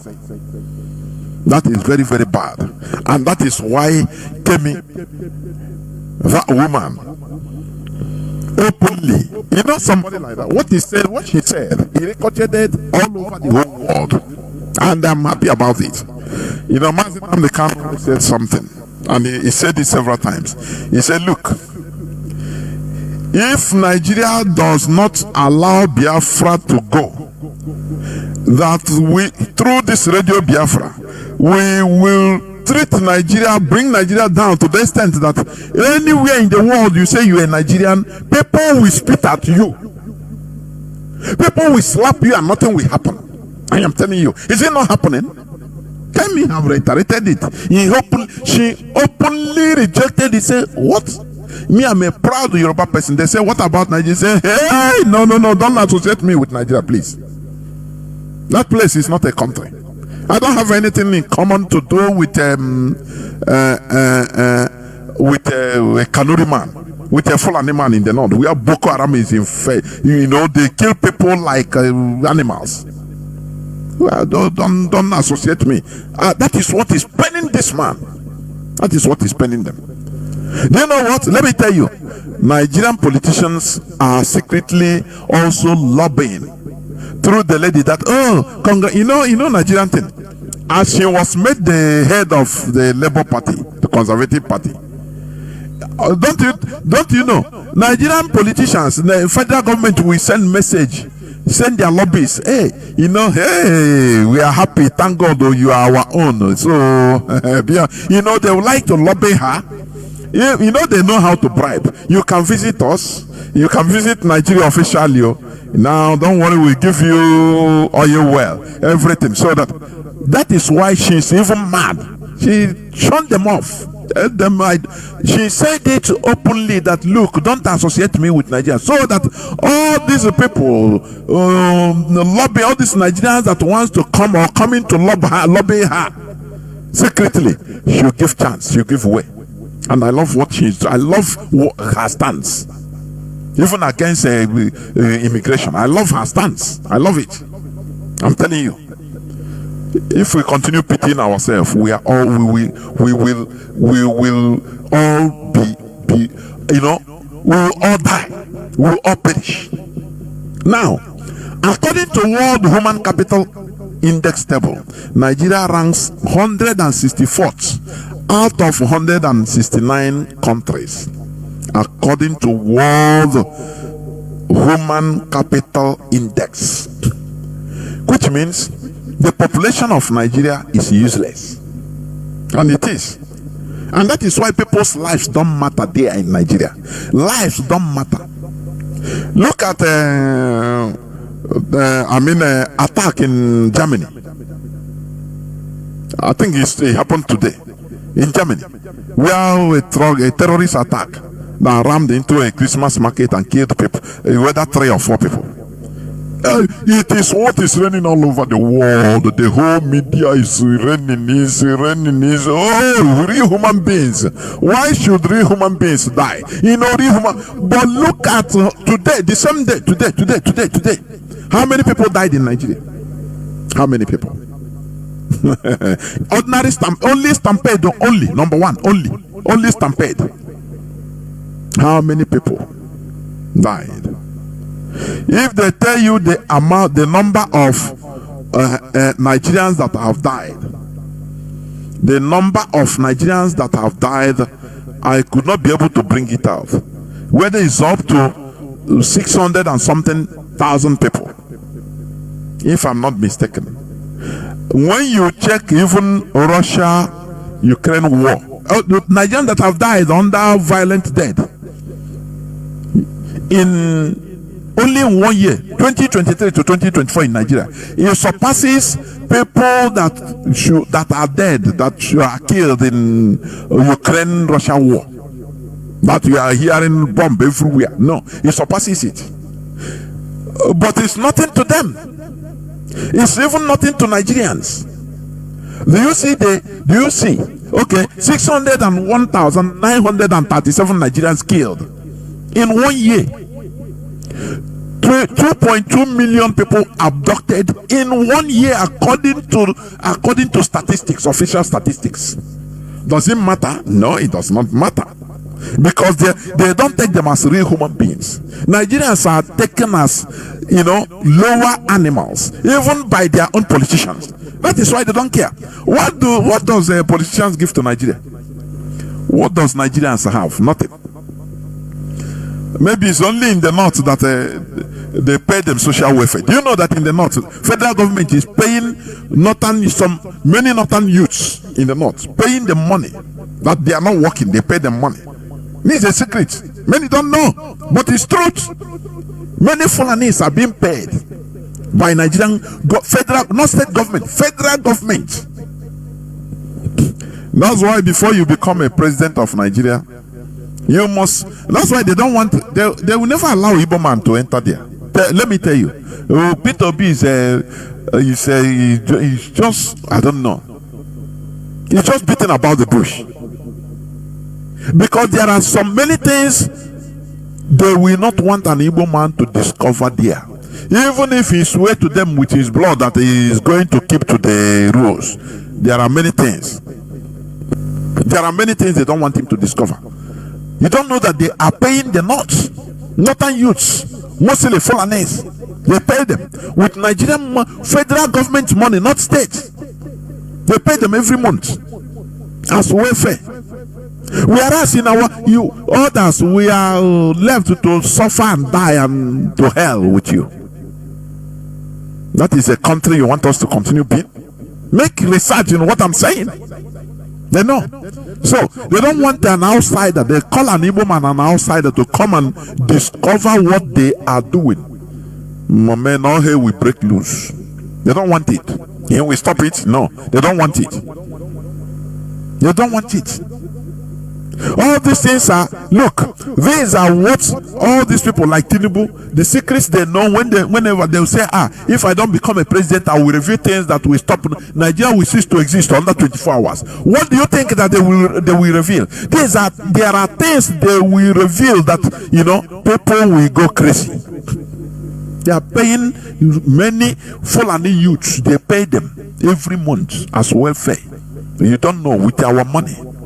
With Nigerian money, with money from, I'm calling Nigeria, with money from crude oil and gas in our land. And you are there as Igbo man, you hustle, you build your house, you contribute in the community in your village, and they put a transformer, you contribute and build a school, which we give to government. Nothing is being done for us. We built our Imo State airport. Nothing. Whereas in the north, my goodness me, in the north, you see, no part of north can do anything but for themselves. Contribute money. No. It is money from federal government mostly. They provide everything for them.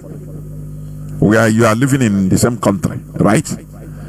Igbo man, that's why you hustle, stay 45 years, 50 years. You see, Igbo man never marry, never have child.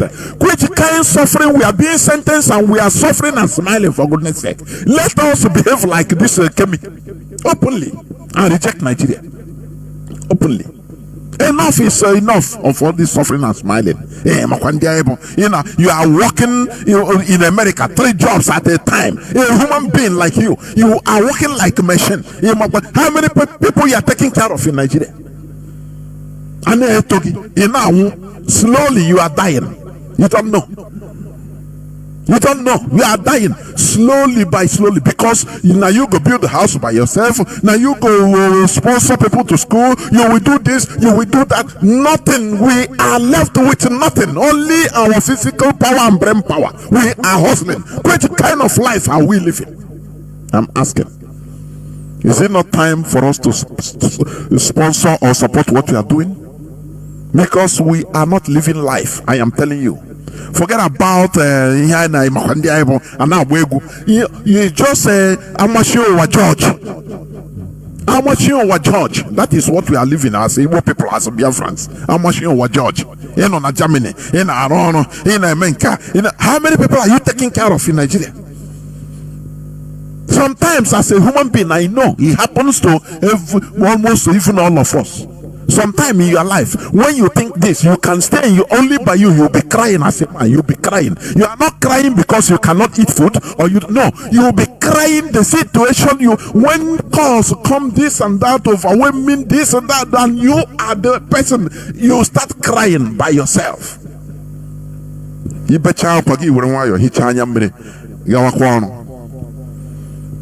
This is a sorry life. We are very miserable life. It doesn't matter. No. Inside you, you know that we are not living life, for goodness sake. Because Nigeria is destroying us slowly. That is why we want to do everything possible in order to remove ourselves from these shackles. We're under colonization. We are under colonization. Let me continue and round up. Also, as I said, according to World Human Capital Index table, Nigeria ranks 164th out of 169 countries in Human Capital Index table, the world. Also, Nigeria ranks 161 out of 193 countries by Human Development Index. All these things, Nigeria goes down because they are good for nothing. The population, the government render them good for nothing. Hustle for yourself. Even if you eat your own brother alive, do it and you succeed and progress. That is it. That is how Nigeria sentenced us. That is why our people die like flies. It doesn't make news headline. How many people died today only on stampede? We don't talk about those that were shot by police, those that were killed by military, those that were, that died in prison, those that were arrested and kidnapped for, just for nothing and put inside jail. Don't you see? I put the account of Nonsonkwa, what he saw in the jail. He said what is happening in our land. Inside prison, people were being brought, the whole people being brought there from Tiger Base and other by Bubago, they are half dead. He said, so maybe you had it. You had him well. And an inmate, a person was being brought by police, half dead. The prison authority, will say, no, this kind of person, we cannot accept him, because accepting him is he will die. Or they will start spending nothing, no much money on him that is not provided by the government. So they rejected. He said, the Ibubago said, okay, you people are not collecting him. They use a plank to start hitting him. They started hitting somebody almost in coma to continue hitting him so that they could kill him and go and bury him. This is what is happening to us, to our people in 21st century, and people are not reacting. This is what is happening. 21st century. They use plank, wood. In the presence of the nurse, in the prison warders, they were hitting the boy just to kill him so that he died. Said the nurses said, no. They went and rescued the boy, almost half dead, and started treating him. 1 week, the boy died. This is what we are suffering in the 21st century. Our people are not talking about this. Our people are not spreading the news that it's supposed to be. Even on the social media, what happens to them, they are doing saga. These are the things that we should be talking to the world to understand our plight. Because we are under occupation. We are talking about Israel occupying Palestine. Let me tell you, it has nothing to do. Our own occupation is the worst. The occupation by Nigerian government in Igbo land, in Biafran land, is the worst in this world. They kill us for nothing, just for fun, and it's not making the normal, appropriate news headline is supposed to, because we are not concerned. Many of us are not concerned. It never happened to them. It never happened to their loved ones. We must continue. One of the major tools used in the destruction of human capacity in Nigeria is religion. Why so? Religion takes away responsibility from humans to unseen beings, spirits. Tell you that the spirit is in charge. Religion makes people irrational. It blocks the population from understanding that power belongs to humans, that humans are solely responsible for their actions and inactions, that humans are in charge of this planet, and that only humans can build, develop, and or destroy this world. This is a very core issue in the brains of Africans in general and the brains of Nigerians in particular. There is something I want to put it on my timeline, but or it's just a social experiment by somebody. I want people to listen to it, please. It might be funny, but church are you hearing what I'm saying? For I want you to understand how religion has eaten deep in the mindset of people, even our people. So that if any person that is telling you that the problem is not religion, you tell him that, look, my brother, the number one problem we are having in our land is religion. It is being blocked. The brains of our people are being blocked. Listen. Jesus and Tinubu. Let's have it.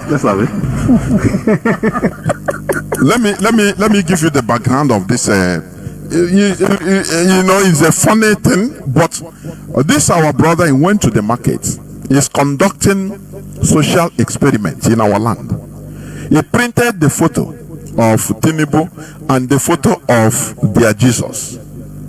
He came to, because all we do is from grassroots,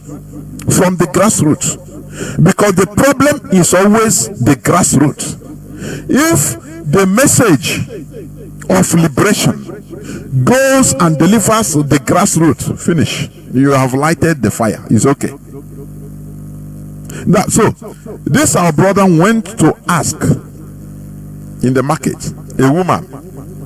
A woman, I think a teller. Randomly.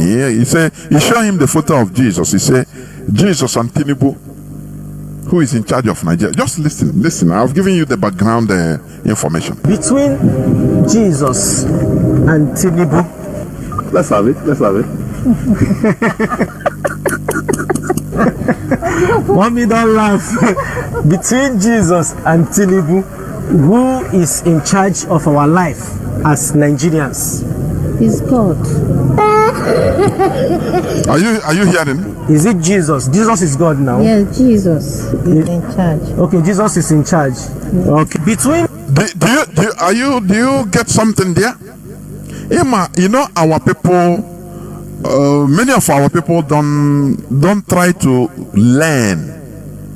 They don't try to learn from little things. They look at issues in just that way and move. They laugh and move. In everything, try to learn, please. This man asked the woman, between Jesus and Tinubu, who is in charge of our lives in Nigeria? Who is in charge of Nigeria? He said it's Jesus.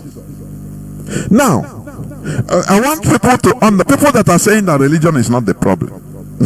Oh, Chineke. Sometimes, you want to sometimes you want to become frustrated and leave and just quietly go your way and just sit down. I'm telling you. Because I cannot see the reason why, where you have this fundamental mentality from the masses, from the grassroots, because every country, the makeup of a country, the number one core makeup is the grassroots, because they are more plenty. Are you hearing me? The mentality. How can people's mentality be damaged to this extent? And people are still talking that religion is not our problem. Sometimes I don't want people that agree with me to call. I want people that disagree with me so that we can learn more. What is it? I want, if lines open, let people that can defend religion in this aspect, please call. I'm not yogi. I don't know you whether if you call, I buy you Coca-Cola, please. If you are drinking it, call so that we hear from you. Because sometimes I want to even politely, not this thing we are doing is not is not anything personal, no, because we all suffered it and we are suffering the outcome of all these things. Sometimes I start looking for maybe somebody that will come, let us discuss, let us debate, so that you bring out some, maybe there are things I didn't know, which is what I'm against and I didn't know, I'm ignorant of it. I want you to bring it out and tell me, say, my comrade, look, let us discuss it, because sometimes it makes me wonder. Now, if people that their brains are damaged, not to understand that human beings are in charge in this world, how then do you want people like this to react to situations in the manner you want them, in the manner we want them as revolutionists, in the manner we want them to react as people that are looking to restore a very viable, vibrant, developed or developing country like Biafra? When people can have brain damage to this extent, and this is an example, this is just an example, when the grassroots population, if he asks the same question, I want you, maybe you are hearing my voice, you are in USA, you are in Canada, you are in Germany, can you conduct the same thing? Print the photo of their maybe their religious belief, maybe if it's Christianity, Jesus, and print the photo of their prime minister or president or chancellor, and go and ask, I say, grassroots people, but people that are ordinary, call them ordinary people that are working, factory workers, shop attendants, ask them, between this Jesus, are you a Christian? I say yes. Between Jesus and the prime minister, you show them the photo. Who is in charge of your country?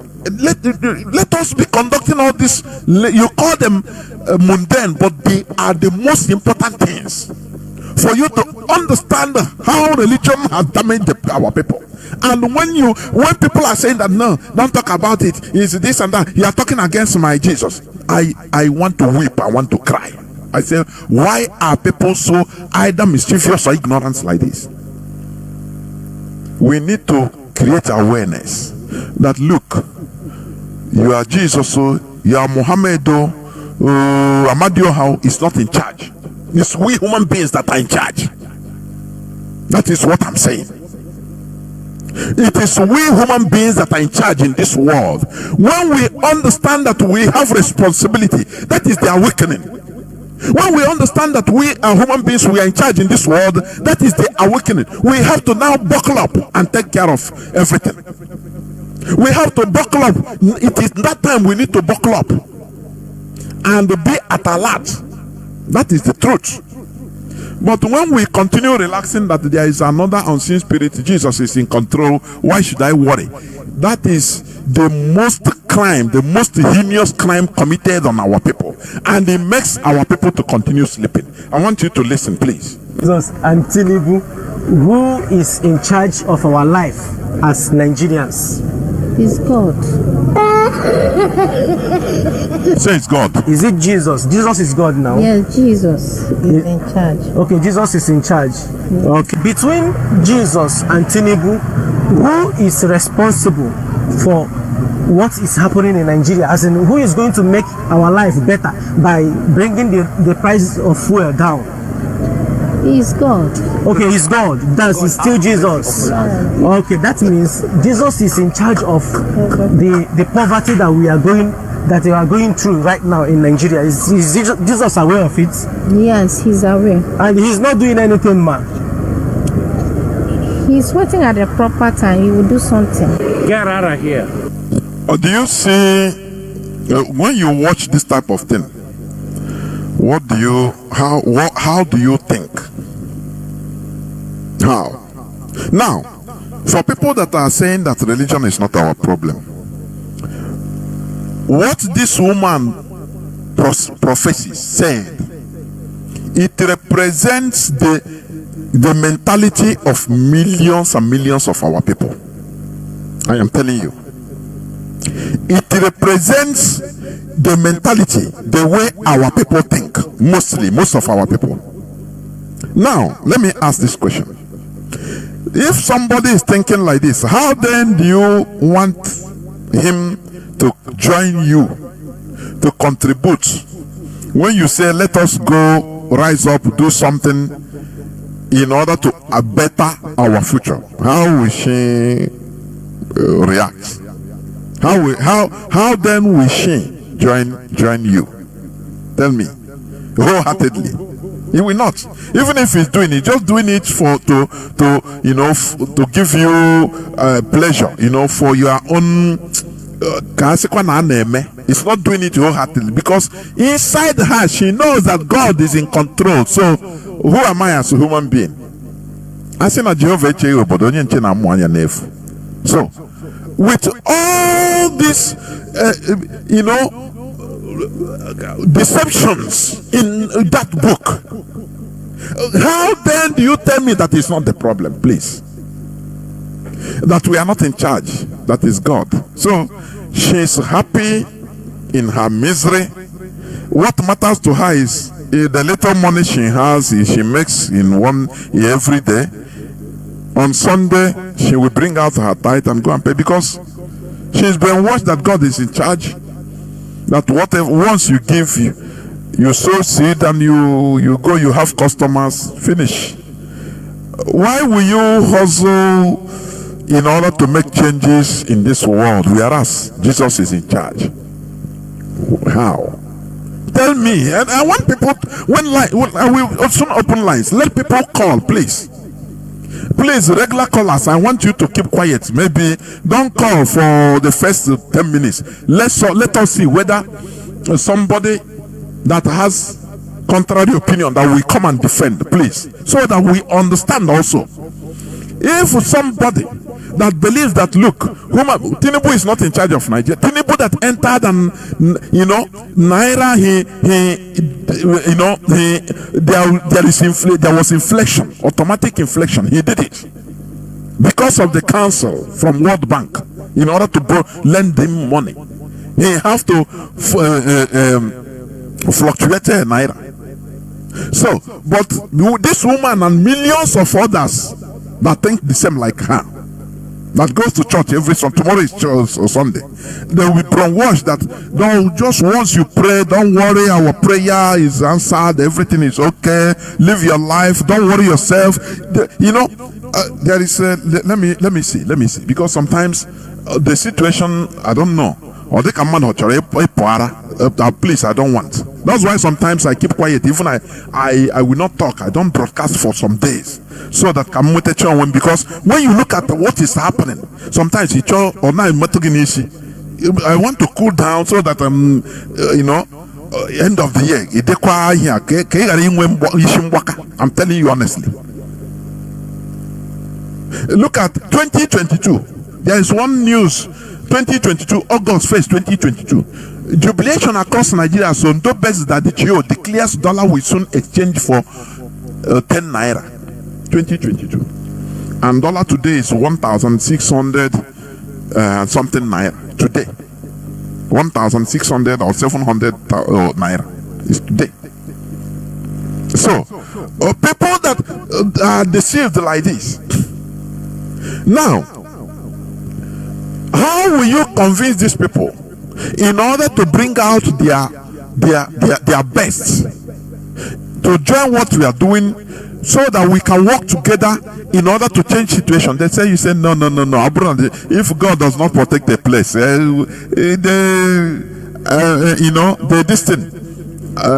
security man is doing anything in vain. These are fundamentally flawed quotations.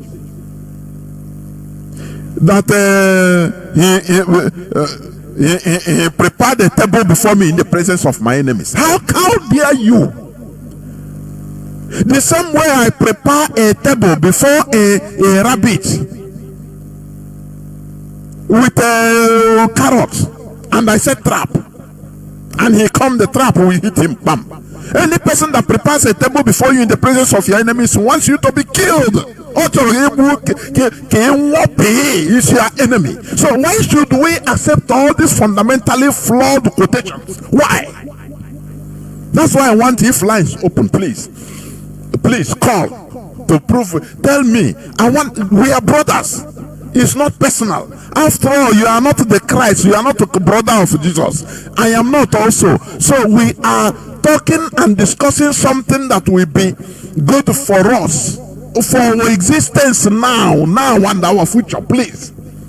It's not about acrimony or recrimination. No, recrimination. No, please. Call. I want to learn. How can you tell people that are being brainwashed like this that no, they should? Let me play another one. There's another one also, another experiment the same brother did. This one is in the Mazi Chinedu's platform. You see it. You scroll down, you see it. The same brother. He did it. Very nice work. He did it. He went to another place. He did the same thing. Look at, listen. 10 million naira or Kadadia Debo Ibiga Kanishi. Thank you, Gawa. 10 million naira. Are you hearing? People that say religion is not our problem. I love what our brother is doing. He's going to the grassroots asking, because the grassroots is more plenty. Forget about maybe you say no. The way we are doing it, you have brain. You are not foolish. No, it's the same thing, because it's from the same source. Are you hearing? That is why you are going to get annoyed if I'm preaching. You become annoyed against me personally. You wish me dead. I know in your heart. You know. As a religious bigot, you are wishing Mazi Jonathan you like it. Even if you are pretending, you love it. You see the problem, because it's hypocritical. That is what you have been trying to do. So people like this that are bound, are full everywhere in our market. If every day they go to church, they numb their brain. Numbing, that is, they make their brain not to be feeling anything.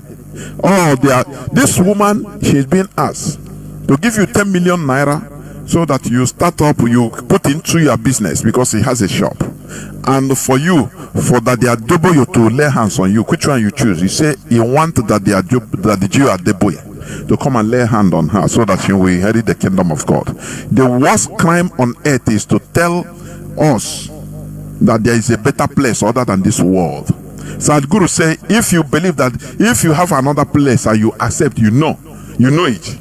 Okay, you believe it. Why not die today? Why not go there? Why are you wasting time in this our world, sharing Akpunagari with us? Go today. You are praying against the spirit of death. Is it not confusion? Is it not confusion? So, if there is this power in the religion, and Oyibo will just come and give us power direct, free of charge, so that you use it to destroy, you decree, America will go into flames. Does it make sense? They know that they push you is. Let me tell you something. This religion you are. You take as your life. You see the fight between Russia and Ukraine. Ukraine was operating the Russian Orthodox. They have disassociated themselves. They are now even fighting against any person in Ukraine that is on Orthodox Church or Russian Orthodox Church. For you to understand that this is controlled by human being, by man. Religion is man-made. So you yourself, you took it out, say, no, this is the way, this is what, you take it so serious. But the people that are using it, it's not for them, it is for a purpose. Hitler said religion is the opium of the masses, and it is true. It is true. We need to remove ourselves from these shackles. So now, continue listening, please. Let me bring back. Listen, because I'll soon open my lines. 10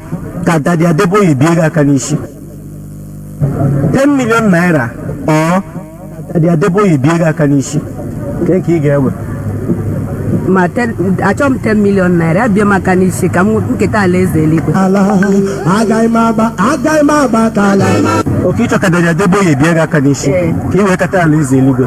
Mana kwa ịma na Daddy Adeboye alaeze nke eluigwe nọ na ụwa. Mba, m na-ekpekwa ekpere ka anyị nwa ketekwe alaeze eluigwe. Ọkwa ịma na Daddy Adeboye nwere almost 3 private jets. Nke ọ gbasara ihe ma bụ obi tụ m aka n'isi ka m keta alaeze eluigwe. Okay, Daddy Adeboye bitigo aka n'isi keta alaeze eluigwe. M ga-aga because ọ dị ka m sụọ ya n'Igbo ọ na-ekwu eziokwu. Ike the preaching, the spirit of the Lord will minister. I think you've had it. This woman is saying it out of her own innocence. Oh, this deception is too painful. When you are deceiving innocent people, you don't tell them the truth. Innocent grassroots people, and they trust and believe. Do you know that this is what Europe and America did? They tried everything to secularize the mindset of the people, to de-religionize them, so that they understand that human beings are in charge of. That is the secret of their success today. Oh, Chineke. If we make sure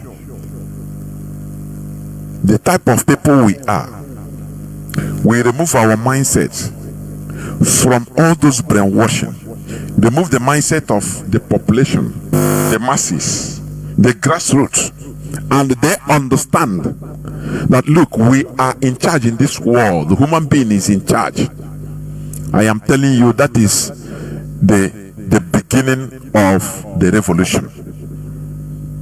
I'm telling you. Therefore, in order to develop human capacity, religion must be relegated to the background. Religion must be relegated to the background. What you are seeing in Europe is this: they are not religious. You know, like Kemi said, she said she is a cultural Christian. Many people don't understand that statement. That is what Europeans are, which means your tradition, you take now Christianity as your culture. You don't care about what is written in the Bible or anything, no. Just for identification. What is your religion? Christianity. Do you know Bible says, so I beg, I don't want to know. I never even read the Bible. Many Europeans, they never read the Bible since they were born. They don't even know what is Genesis or Revelation, or many. But they are cultural Christians. That is their thing. They fought in order to put it to be for them to be like that. They fought wars for them to be like that. It was not easy because there were many hardcore deceptionists in Europe that want the status quo to continue for one benefit or the other, that they are fighting for God. But the revolutions scattered everything and removed the mindset of people from being practicing Christians to be cultural Christians. There is a difference between a cultural Christian and the person that quotes and tell you that believing that all those things that is why, you know, in UK now, Church of England is no more being called church, it's a community. Because they say all those things that are written there, the culture is a cake. So they want something that will attract people, and that is it. They want something that is equal to the time we are. What has something that a book that have been written, that compiled, that you don't know where things happen? They say you and you believe, and what does it have to do with you in 21st century? You learn what you have to learn, but not taking it as reality. That is what we preach. So, in order to develop human capacity, religion must be relegated to the background. The people's brains must be secularized and restored. People must be made to understand that we human beings are in charge in this world, and we have the capacity to develop, build, advance, and or destroy, as you are hearing in Middle East and in Eastern Europe today. It is human beings doing it. They are fighting and dying. And tomorrow when they succeed, now you start quoting right, coming, now wow, why I don't have right? Don't you see in Ukraine, when the war started, how many black people ran away? Many of them have Ukrainian papers, so many have Ukrainian papers, but they run away. Because they are not indigenous, it is not. They now see that I go solve on a problem. I'm a foreigner, you go. But when things are well, when they will be treating you as a foreigner, you say no, it's really because I'm an African. Do you see the difference?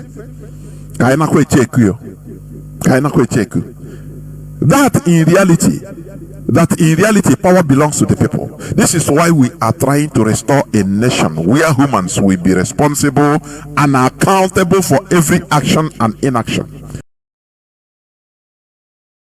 The Committee of Nations.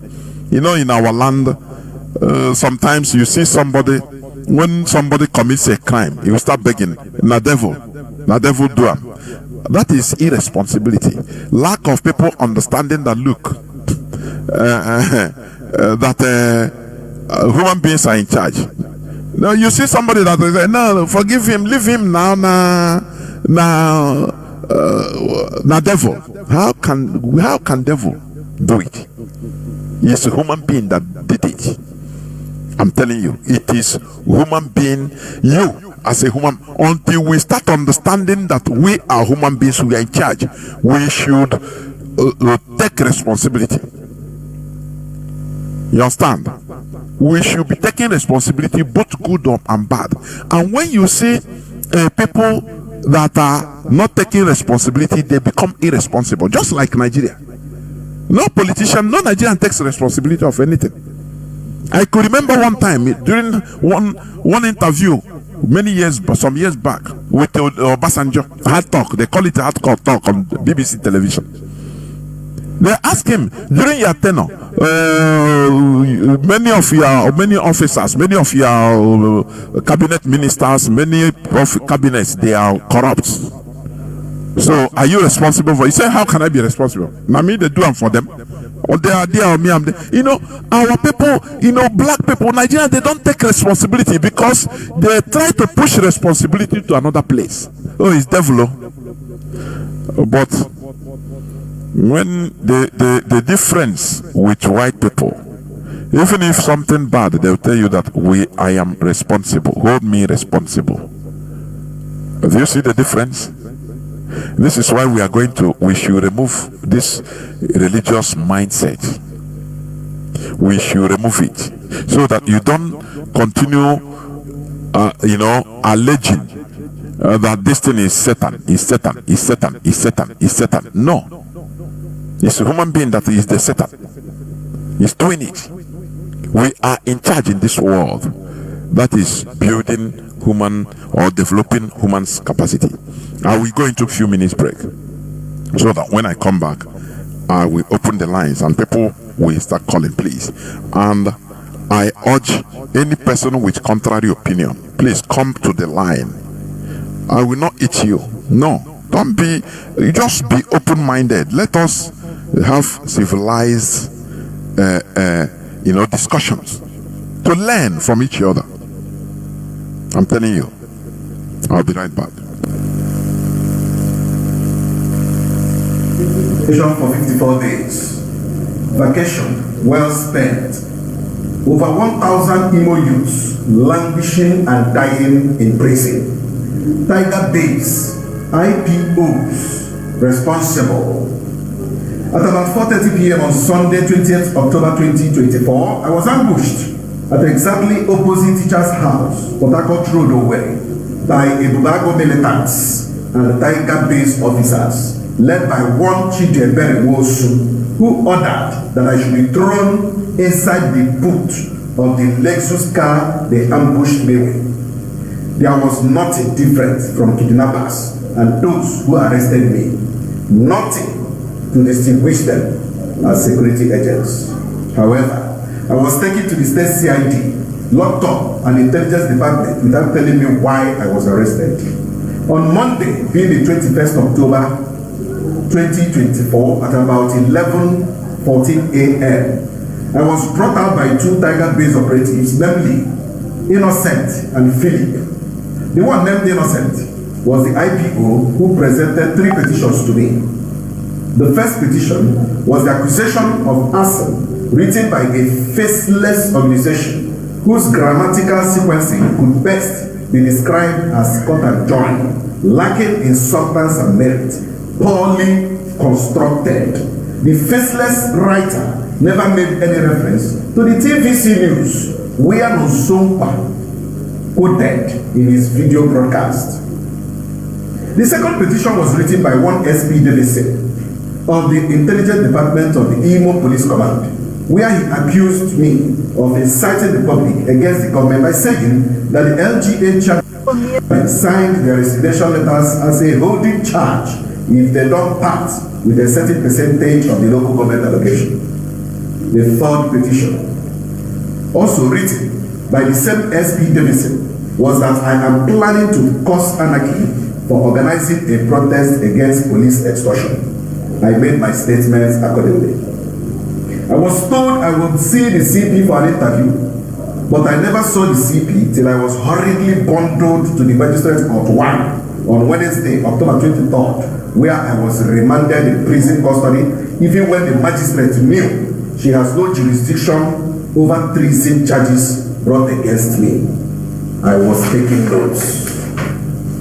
When I arrived at the Federal Correctional Center Owerri, there was excitement among the inmates when they saw me. I was taken to Records Department where I was documented by friendly warders and wardresses. I was later shown to my cell, F-line, where I shared the space with the General Provost of the prison and 4 others. The next day, I was taken to the Cleaning Department of the prison where tests were conducted on me and the medical file opened for me. The friendly nature of the inmates made me settle down without difficulties. They were happy seeing Nosompa. It was an opportunity to listen to their challenges and what brought them to prison.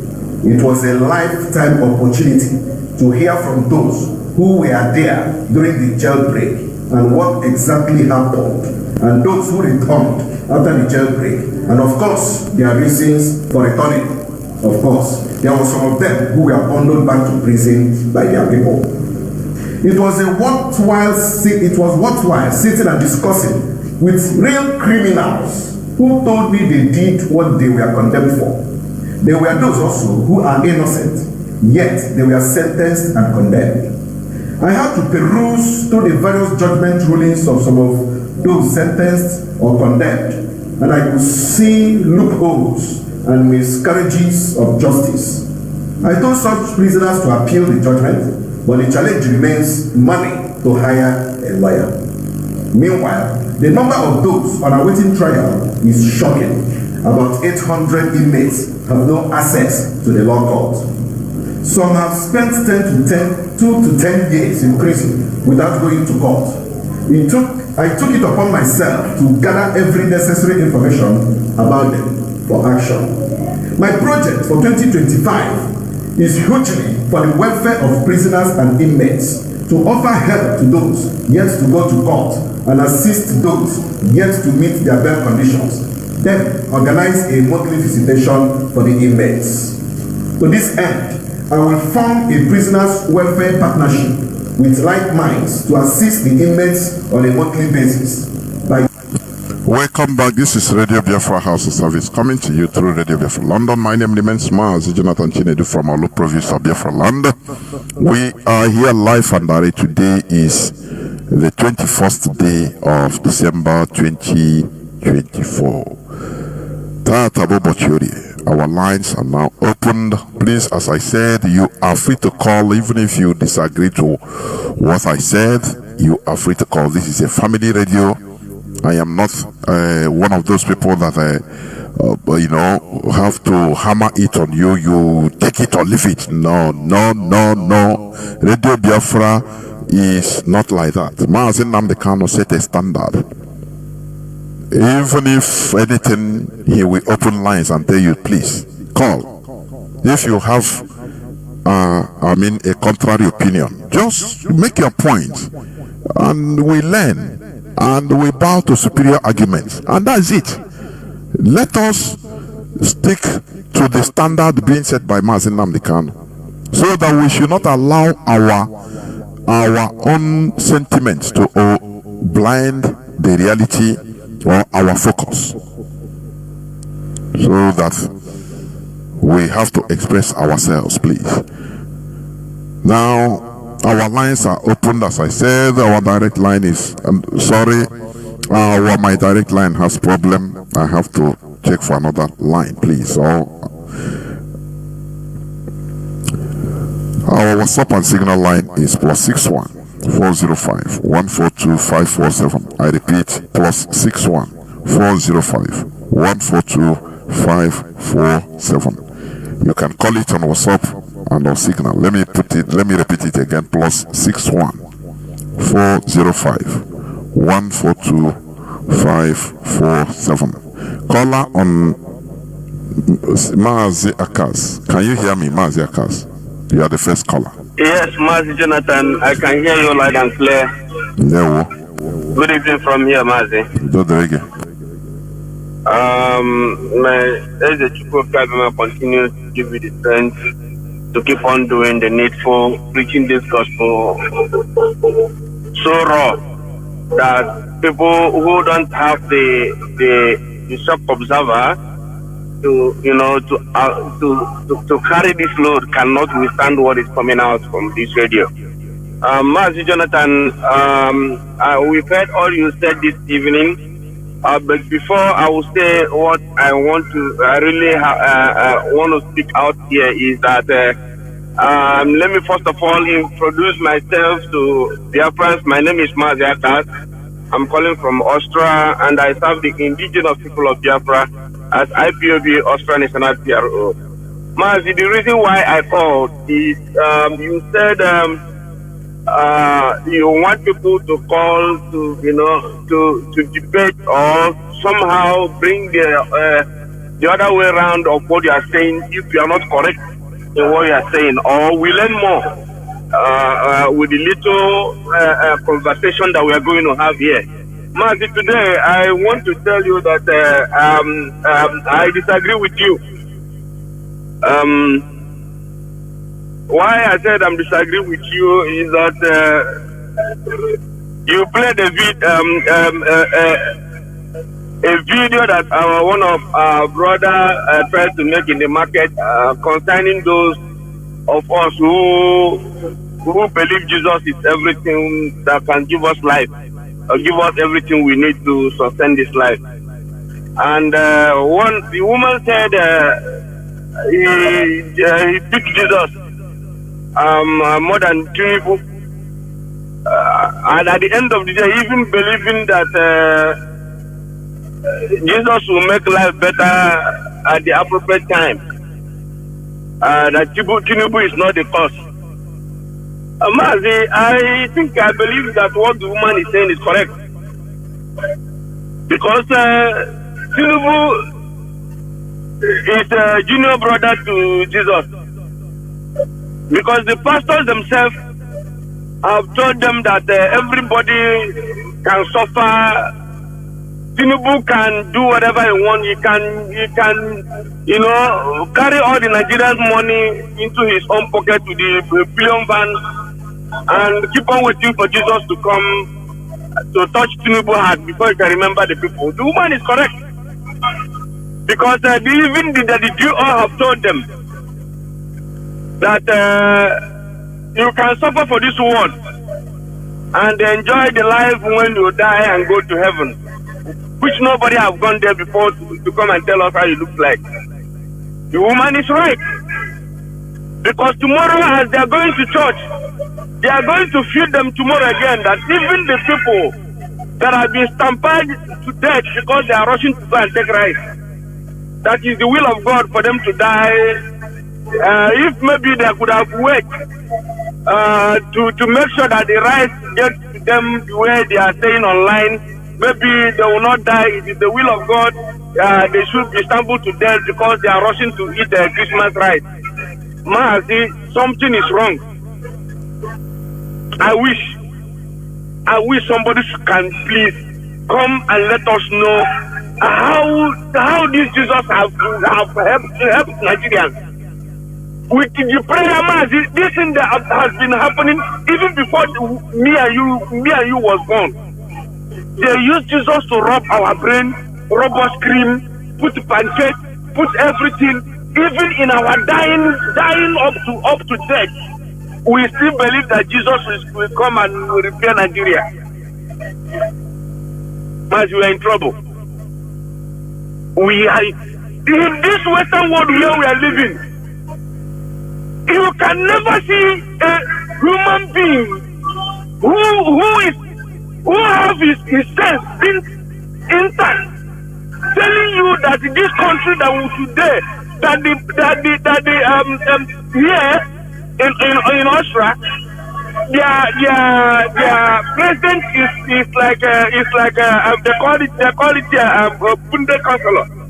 The Bundeskanzler is the one that runs the affairs of this country, while the president himself is the man watching also what is happening in the country. But the person who goes to state, country to country, to go and lobby how their country is going to look good and look more better is the Bundeskanzler. And somebody will bring a picture of Jesus, bring the picture of the Bundeskanzler, and ask an Austria that out of these two persons, who is going to make your country more better? That the person who, Mazi, you can never see such thing here because the people are wise. Their children have been taught that it is human beings who will make your life what it's supposed to be. Mazi, they train us to pray. They train us from childhood to pray, to be prayer warriors, because you can pray. As you can pray, you can succeed. You can pray so that anything that happens to other people, even Chinese that does not pray, happens to you, you say yes because of that prayer. Mazi, as you said, there's something wrong. Something is wrong before God and man. And without this radical raw message, if we continue till day on messages, my brother, you have to hit it so that people we catch, without the way Mazi Nnamdi Kanu started even insulting Igbo people, there wouldn't have been people carrying our churches. You understand me? So this is what we also want. We need to continue to hit the brain of our people so that they say, oh boy, how this message, now let me think. You force them to think. Mazi, please go on. Something is wrong. You made a point. You said something is wrong. Something is wrong. Go on, Mazi. Mazi, have you seen how deep this thing has eaten our people? Mazi, I really well. I was part of this thing before. If not this Radio Biafra. Is this only you? we are all inside now. If not Mazi Nnamdi Kanu, when this man came, he was insulting these politicians, how they have ruined the life of the people.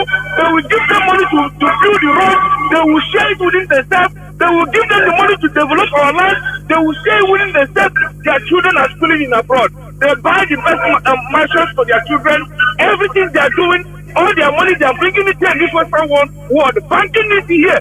This is why when they are, just as you said before, if they want them to do something in that animal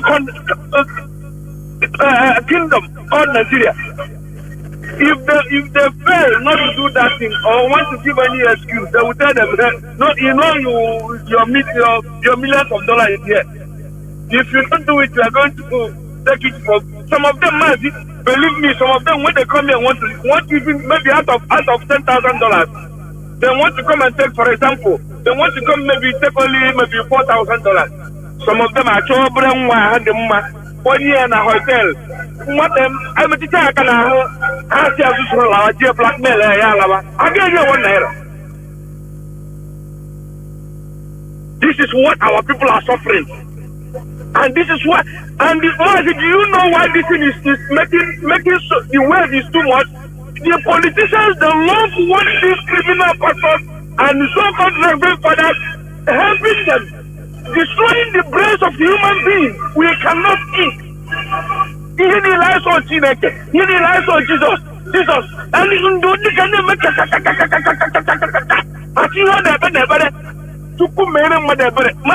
we must continue to solve this thing. Some of our people have begun to understand that we are the people that is going to make a good life for ourselves. And then they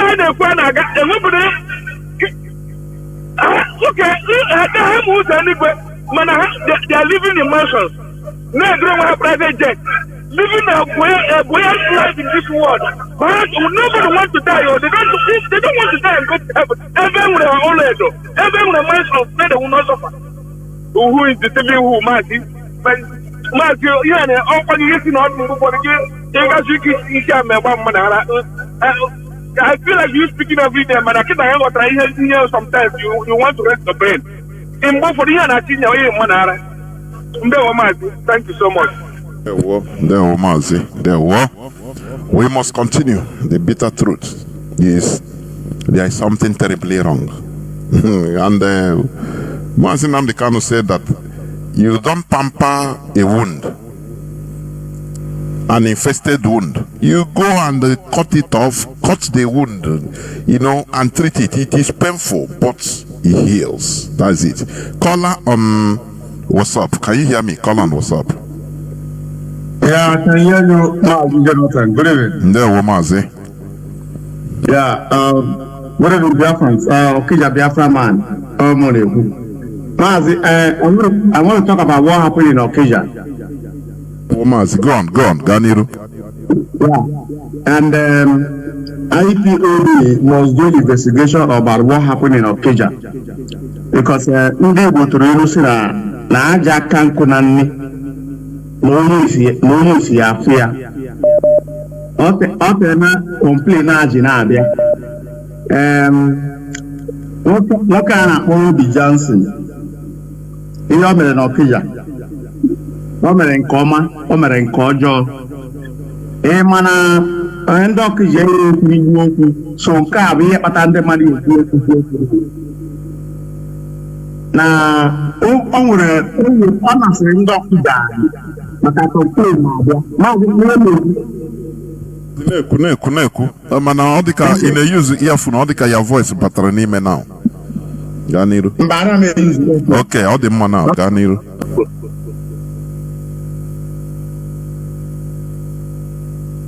Mazi, go on. Gaa n'iru now. Oh, Mazi, are you still there?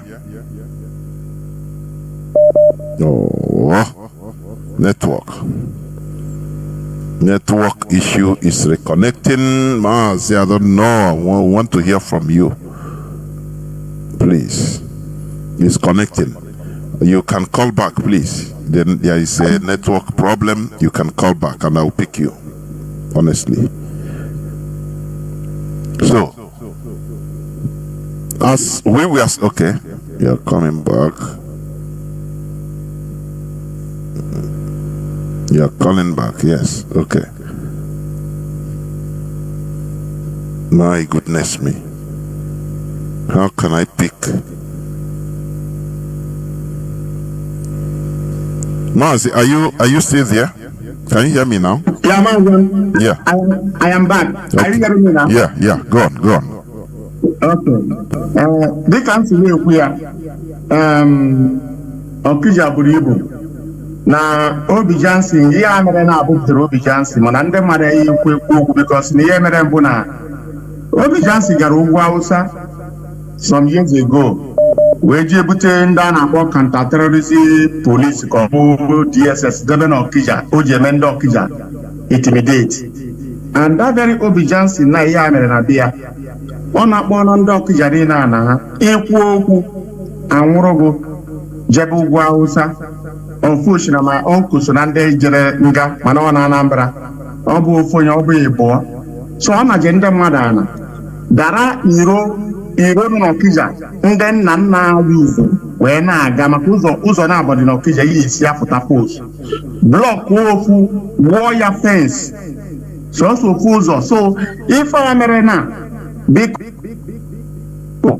ka eme investigeshọn mara ihe mere ya maka ọ ka na ya bụ nwoke ga-emebe ihe ọ na-eme. So nke a bụ ihe bubutere ya nụ na ihe a merenụ ma ọ gba aka ma ọ gba aka mụ ama, mana ihe m ji ekwu ya bụ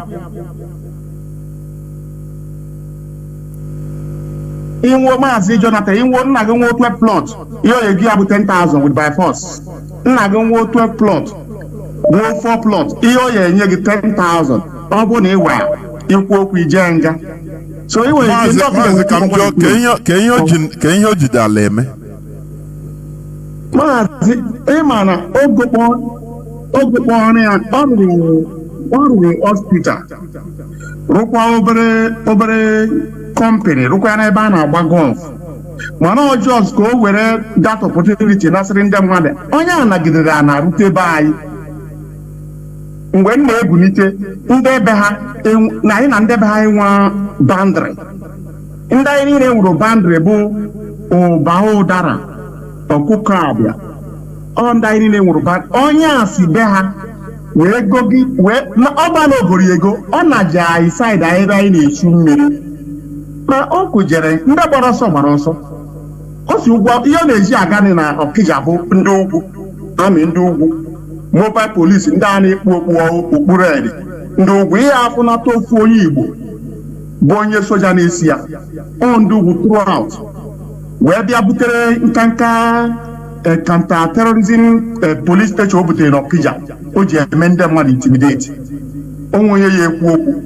So ihe nji ekwu ya na-abụ ka ama m na ndị isi na-ege ntị ka ihe a merenụ ka ọzọ ghara imenụ n'ọte na nwoke a mebere ịwọchị ebe Madonna University dị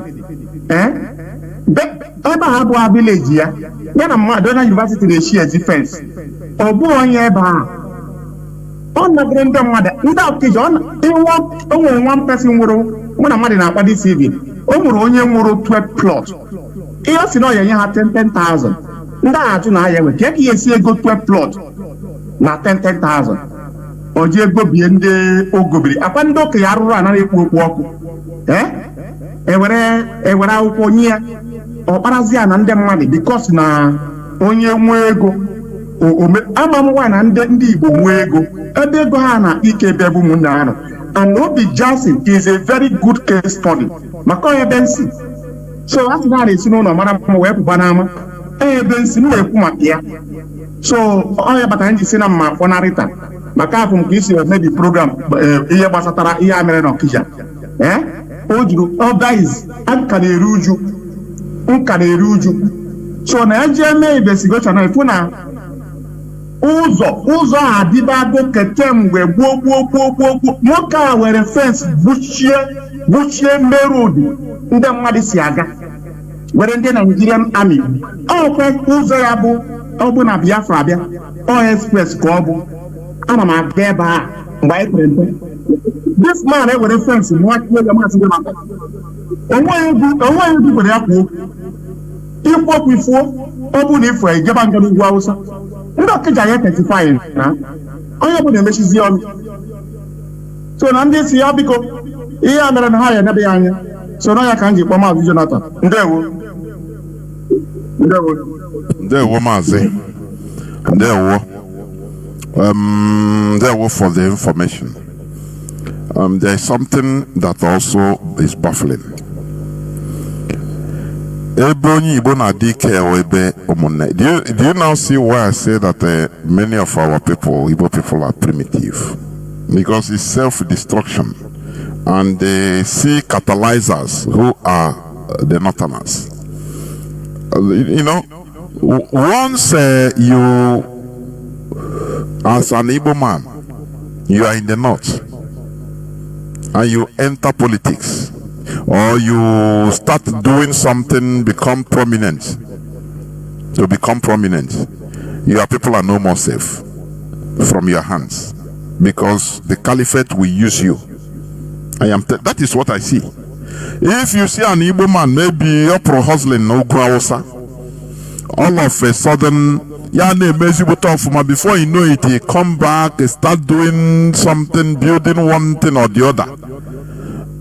Before you know it, he start entering into politics in Nigeria. Know that his own people are not safe from his hand because the caliphate is going to use him. They know what they are doing. You cannot, I think they say Nigeria is one country. You cannot see an Igbo man, even if he is born in Hausa land, in Zungeru or Kafanchan or Castina.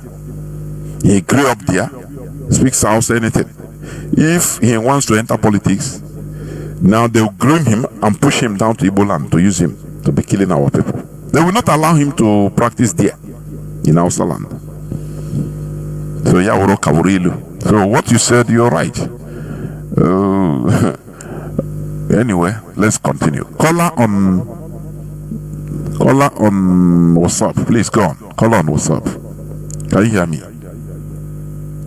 Yes, Mazi, I can hear you. There, Mazi. Please go on. Mazi will be calling from Oka. There, what? I want to talk about what happened in the Okija. And you go on. Honestly, if I say that I am kind of maybe pitying those people, I will be lying to myself, Mazi. You know, this kind of thing is what make the country what it is today. Because people just like as in free things. If you watch the clothes, like there is a lady that I saw there, the clothes that she wore can buy that pieces of rice that will give her 10 times, but they will still go for that thing. Last year, when here in Okada, there's one guy called B-Lord. When he did this, I posted that this is what I'm now talking our people to remind this. That this is not what we need here now. What we need is, as in, to sponsor people to go into farming and animal husbandry. Of course. People came rushing at me. They start insulting me that I'm wicked and this and that. Now they will start telling you, you are jealous of it. Go and make your money. You beg. Yes. This is our people for you. They don't want any person that talks sense. Yes. And now maybe some of those people that like me or their loved ones is victim of this thing now. So that is just what I want to say. Thank you for the good love for us. Anyway, we cannot talk against a dead person, but I said it before. What we are saying is for people that are alive to take precaution, nothing more. One of the things that our people are suffering from is not abject poverty. No, it is gluttony. Like what I brought, I checked the photo, check the videos of those people. Had it been you are seeing people that are skinny, that are dry, they say hunger won't kill them. That's why, you will say, okay, these people. But you see hefty people, but they want more. Only for twist. Even if they have a bag of rice at home, they want more. Free of charge. You know go take free. Our people are being turned into almajiris. People that are doing this, yes, we cannot condemn that it is not good thing, but let it be organized and provide, sponsor people, sponsor villages into cooperative farming, into factory, small scale industries. It's more better instead of giving people. We Igbo people, we are not accustomed to collecting like almajiris to eat food, collecting fish to eat. No. Instead, you teach us how to fish. That is our culture. It's part of our culture. But today, everything may be gone now because miracle. Now, maybe they told him that your life will change. You will see something miracle. Somebody will give you rice. Will dash you something. And he saw the opportunity. He will rush go say, "Now, that you said it.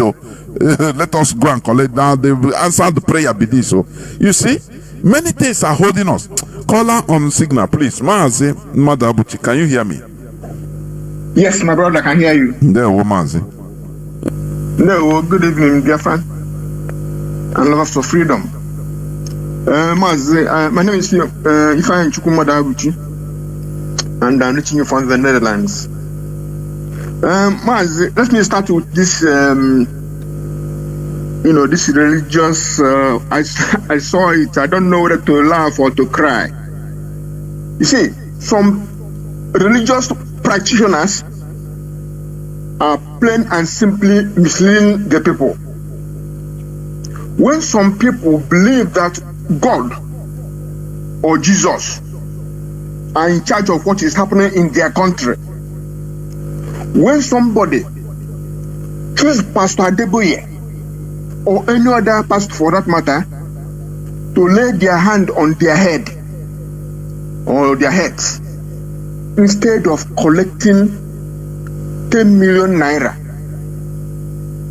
then you know how damaged the reasoning of our people have become. And I want to tell Biafrans and lovers of freedom and listeners, manipulations and deceits are not Christ-like. Going by the book which we know, we all read it before now. It is not Christ-like to deceive people or manipulate people to get something from them. So this is not Christianity. It's just another kind of extortion. Let's talk about human capital and or human resources development. Mazi, before we enter there, let me also get from you maybe your opinion. As you are saying that this is not Christianity,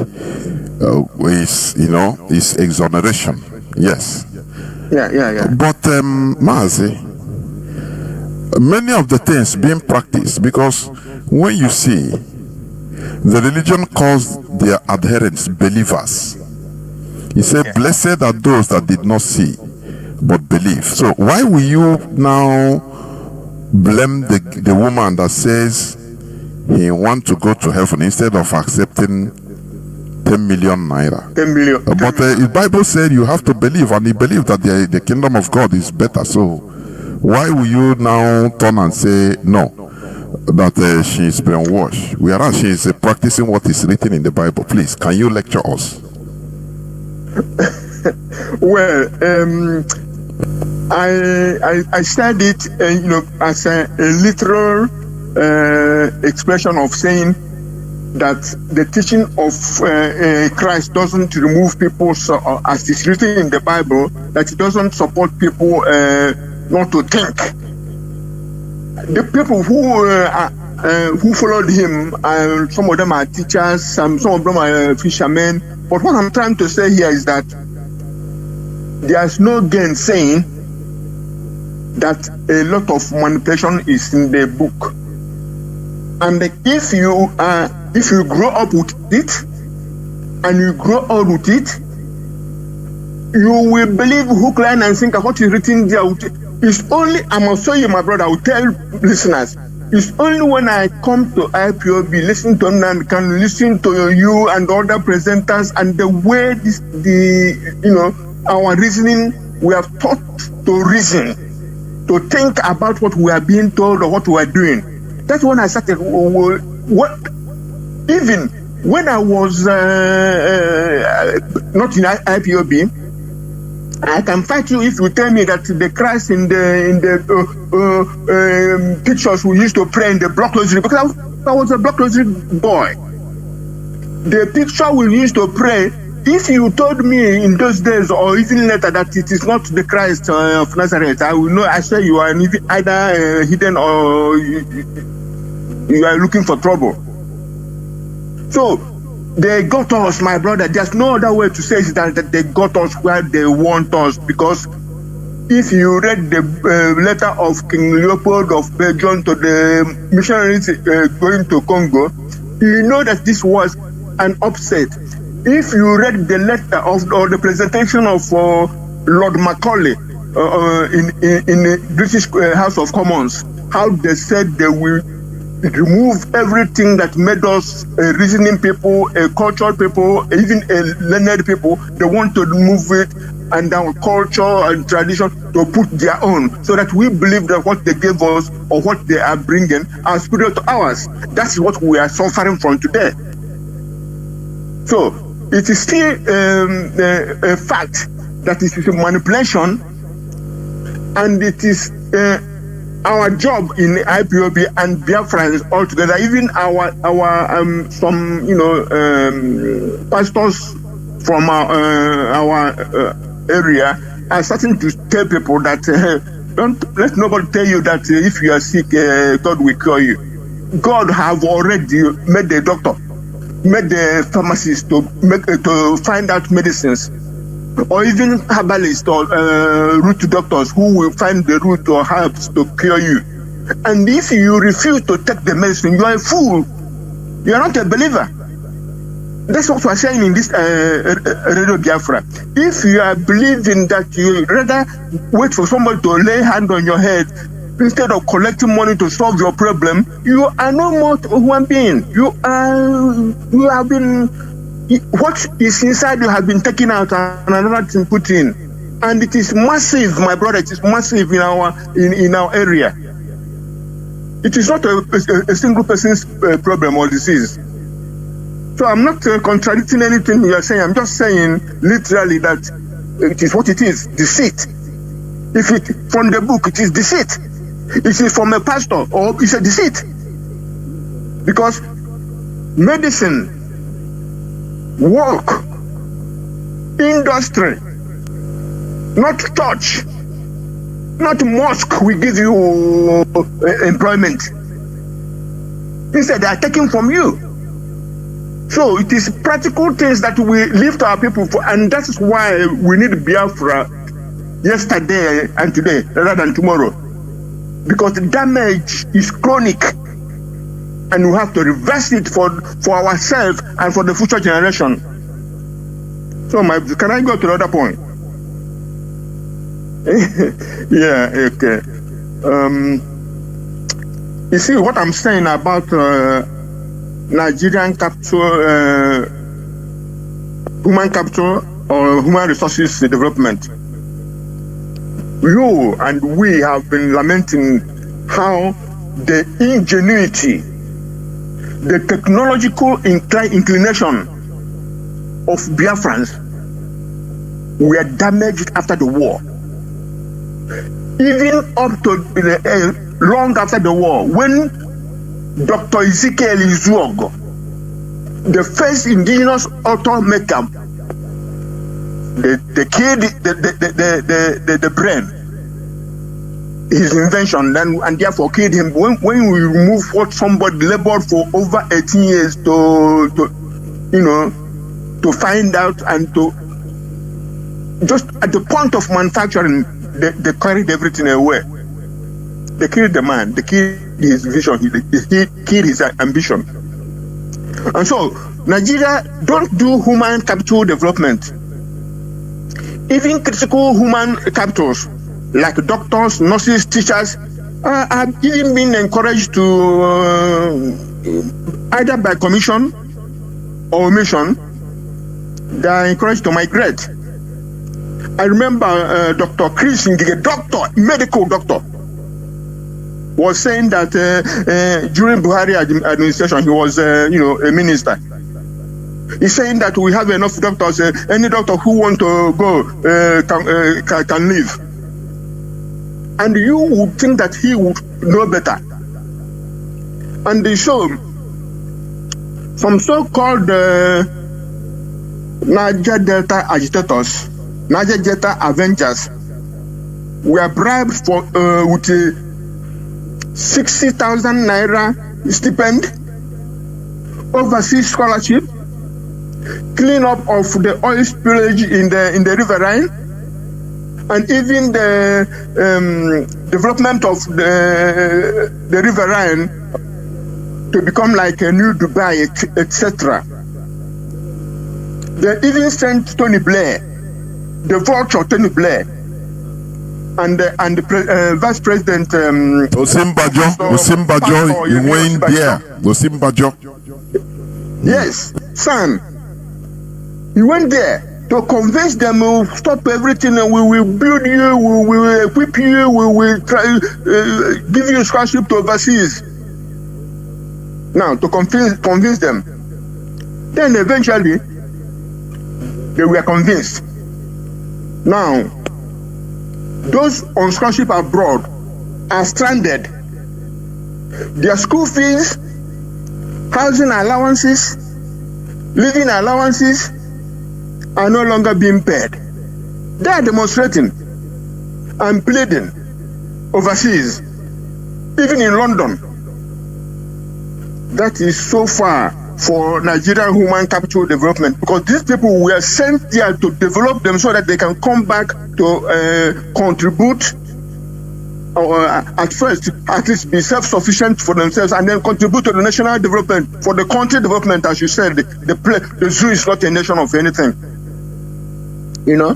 Now the question now is are the stipends still being paid? Have the pollution of the waters, coastal lines, and land being treated or cleaned? The answer is capital no. In our place, we say no. You know. So what I'm saying is that what do you say? Nigerian, you know, one of the comments you made in your presentation. Nigerian government agencies are always quick and active to trace and arrest and jail government and social critics and the few crumb chasers or crumb thieves, but mega treasury looters, kleptocrats, lawless judiciaries, legislators, and executives are running around, indeed ruining the zoological republic. Isn't it a very lucrative business? When a politician will steal hundreds of billions of naira, he will be given a bail of 500 million or even a billion. He will take just 500 million or a billion and pay and how do you say it? Easily post the bail. He will run away if he chooses, or on the other hand, he may decide to settle the power that be, and then we declare him innocent, nolle prosecu. So he will be innocent, walking around and ruining the country the further. So what are the deterrents for the politicians to stop the fraud, looting, and simple stealing, kleptocrats and the kleptomaniacs everywhere? You see, okay, I'm about to finish. Just round up. Okay. Like disasters that are happening in Okija, in Abuja, and in Oyo State. These are some things that should be stopped. And how do you stop it? It is by, if you want to give people things, stop the show. I'm sharing by let people converge. Stop the show. Give by umunna, or you give like you said, open a factory and employ people. Stop this yearly. If you give them a bag of rice and tomatoes this December, will they eat it the next December? God bless. Biafra is our savior. God bless Biafra. There were Mazi. Honestly, very annoying.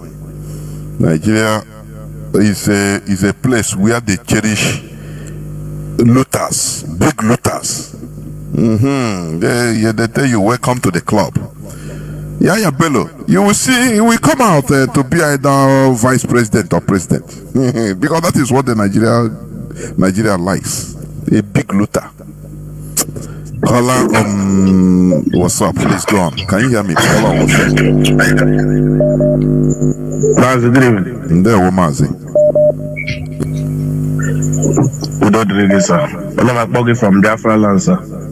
Yeah, well, go on. Can you see what happened for Okija Anambra State today? I'm so ashamed of myself. Okay, it's today. I'm so I think ashamed it's of today. myself. It happened today. I'm so ashamed of myself, Mazi. No? How can somebody that gonna make giri? Okay, this is Christmas and Ethiopia now. Wednesday now. Person now lost go life here. Like how many people lost go their life today? Just like that. Because of one cup of rice. I have my own people, where I come from. Just cup of rice. Where I come from my boy state. Yes. Your Kamado. Meogo. Savandi community. Where I come from, I have a very good man. Onabo. He have a farmer. Onabo this period. Or just Ghana. Nama. I share rice. Yes. I share tomato with the people. Some widows. A man organize, organize. Yes. Alibasa, onions, pepper. On I share with the people. With the how many congo of rice? On I share. Nko kapitara nuboya. Opro ngendo Nigeria prepare. Nko kapitara nuboya. You understand? So on I share. Ne mother ne praise ne kele ofuma. Well, okay, Mayon Azana or Kija. You want to share rice, you cannot organize anything, no security. If you want to give person something, we just give the person something. And this security, and so yeah, a GYU, and I share something, now I share something. But I don't even know, even as I'm talking to you, since I watch this thing for China Samuru post. That's why I will watch this thing for China Samuru, because any information I don't get for China Samuru, I will just disregard that information. Since with that information China Samuru post, I swear to God that I own the Igbo, our own people in the Igbo, I claim 9 for wise marry here. The quite disgrace I know more in a public, the whole world now fine. It's a rice and I get you so working up and more like that. In fact, he can go and move. I swear to God, I'm I don't even know who you go people. I'm as a hard-working people. Just you got a rice gauges or munya like that. Na Mazi,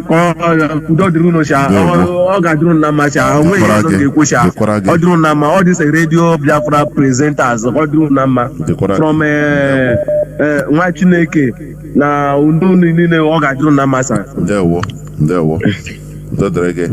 caller on signal. Mazi Chris, can you hear me? Yeah, you Mazi. Good evening from here. Mazi. There Mazi. Honorable, I Nika. Yeah, mother is. Mazi, this is Semi. Please calling from Italy. What happened today? Let me begin from this place. What we are talking here is about. Let me start from the clip you play about the question our brothers are doing in the market, asking people. This thing has to do with the culture. You know, when you define the meaning of culture tells you that is the way of the attitude of people, the attitude, their behavior or opinions. This is what you find it in culture. So what we are suffering today is that the white people all the way from Europe came to Africa and culturized us with their culture. And that is what we are seeing in our land. But the only thing is that they came and introduced their own, but it's not what they are doing in their place. It's just like the system they run in the government. When it comes to Europe here, every law is respected in their country here. But the same people go to Africa, they violate that law.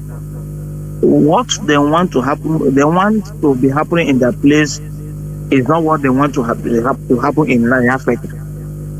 Just exactly the same thing. The same culture they brought down to our place, because their religion is their culture.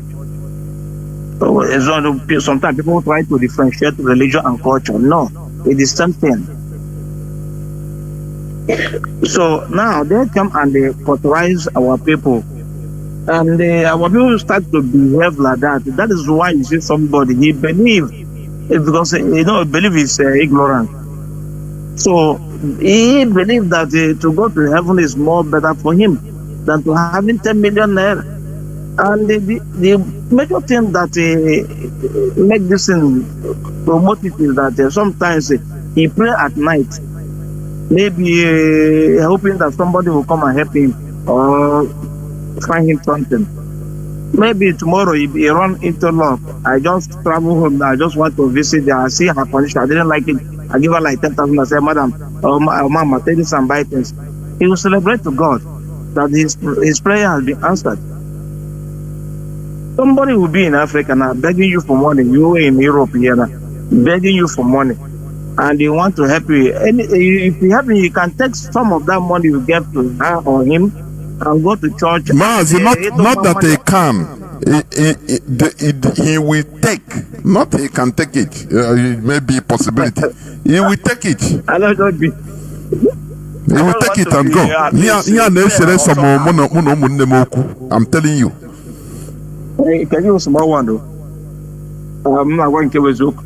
I remember the same I'm going to have a live. Every I join up at Mom. She probably. That's the problem we are facing, and he will be happy because he has been praying how he needed some money, needed some help, and all of a sudden money just came from nowhere. He will start thanking God. There's a man that we work with here before, far back. There's a one Islamic man that used to make noise anytime you disturb him. The man come and said, if you disturb me again and make noise, the Italian man said, I will throw you from upstairs here. You will fall from that. Let me see that your God will come and save you. And that's where he ended. So, Mazi, the problem is that these people come and they culturize us with their culture. That's the major problem. You can see somebody, but the thing that hurts me about this is that what they talk to us here is not what they are doing here. They came to our place and talk to us different things. Why they are doing different things in Europe? It's not because their people are too much white. If you meet some of them that are religious like that, some of them still believe them. But when the difference is that when you tell a white man something, he reason it. I have seen this video you played just now. I have seen something similar to that. A girl, somebody went to interview her. That was Isaac asking her questions. He said he believes this, he believes. He's talking a lot of rubbish. He doesn't want to even listen. There's no religious person, as you say here, they should call and the debate. None of them should call. No can even call. Do you know why? Because they have no point of discussion or to debate. Because what they're debating, they don't know about it. They only give the reference from the Bible, which is written by a man. They don't even know who wrote this Bible, from where. Do you know that before they write this Bible, the particular one, they write the one they call evil Bible. That was translated totally wrong. King Charles condemn it and give those people penalty. It's from people that are from Holland, yeah. They printed it. So everybody knows it's called Evil Bible. Google it, you see it. So let me stop for this one. Let me just make another small thing. I know your time is not. This what happened in Okija today is what I heard from my inner heart. You know, that is why if I wake up in the morning, I say if breeze can fly Nigeria away and let us be free, I will be so glad. They group some individual, just like this man who call what they call the Apes. They gave me oil wells that meant for the people. That the money they will end there can be used to do certain things in Alibo, build roads, construct a company and other things. They only giving that man that chance, and he will be making money from there, and people around him there, he'll be giving them money. And I was before.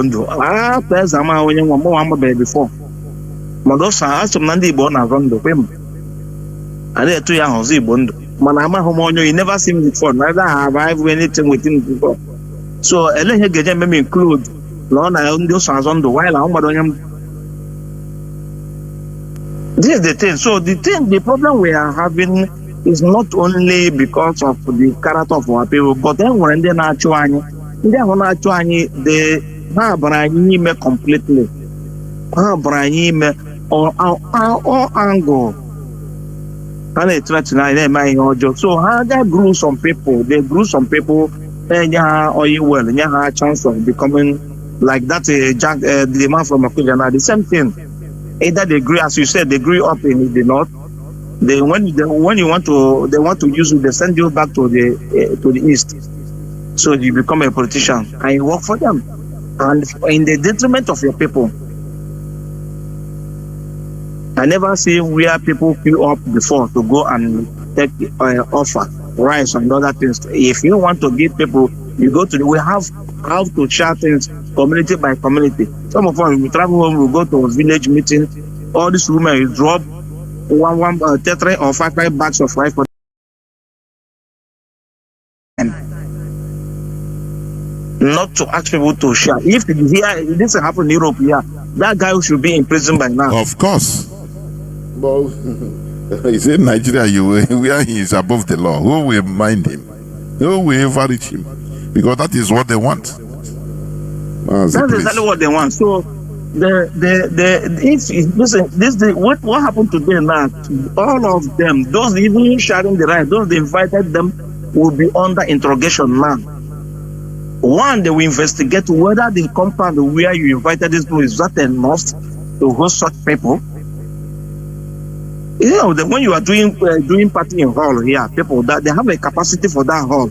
If that hall can even carry 1,000 people, the person in charge of the hall, they are allowed 1,220 people enter there. If anything happens, that person will go to prison. That is zero for you. But in Nigeria, even if they see it, nobody pursue for it. Nobody, because as long as the Nanyamre die, waiting consign Yamre, nobody then they die. There's no other way people can say that they're under slaves or under than what we are seeing in our land. You can't bring people, different people, and become police and let them to be taking care of our security and everything in our community. Onya Wusa na Yoruba my chief police na Libya. I know so. Libya should wake up. Because there's something wrong with us. Mazi, thank you very much. There were.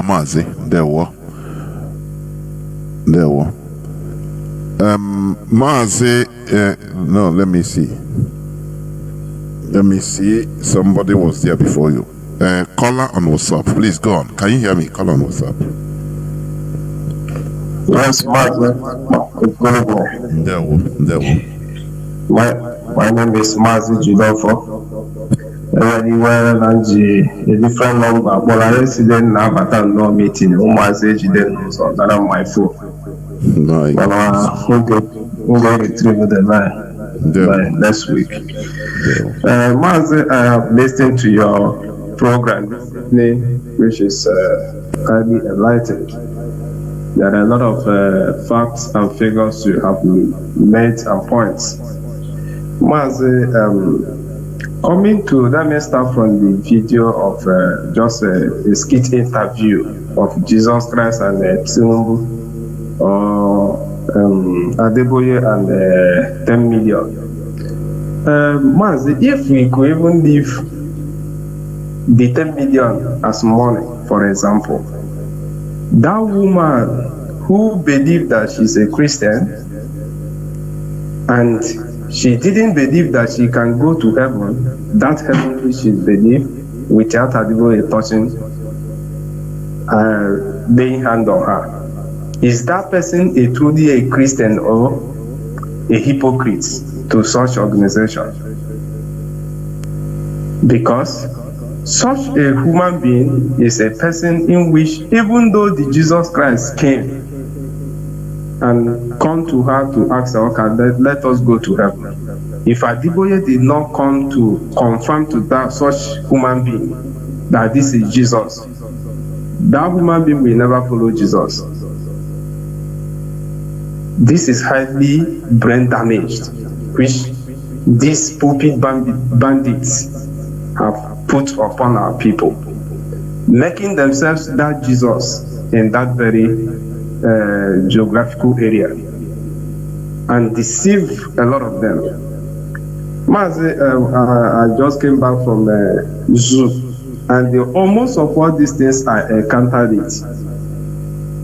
I live in Abuja, and I used to have one pastor as a friend from this Ibinla. Sometimes I talked to this very pastor when I was in Nigeria, to the extent that the pastor boldly told me and said, anytime that I talk to him, I nearly make him to fall out of his faith. Whenever he go house, he will be thinking. Mazi, do you see, it makes me like, do you see that these people, they block it's a blockage of mindset, they wall their mindsets. It's a condition. So that, and because that is what you are being told. All of us suffer the same thing. You see somebody that is maybe talking something reasonable. Now you call the person, you take the person as an apostate. He is talking against, he wants you to sin against the Holy Ghost.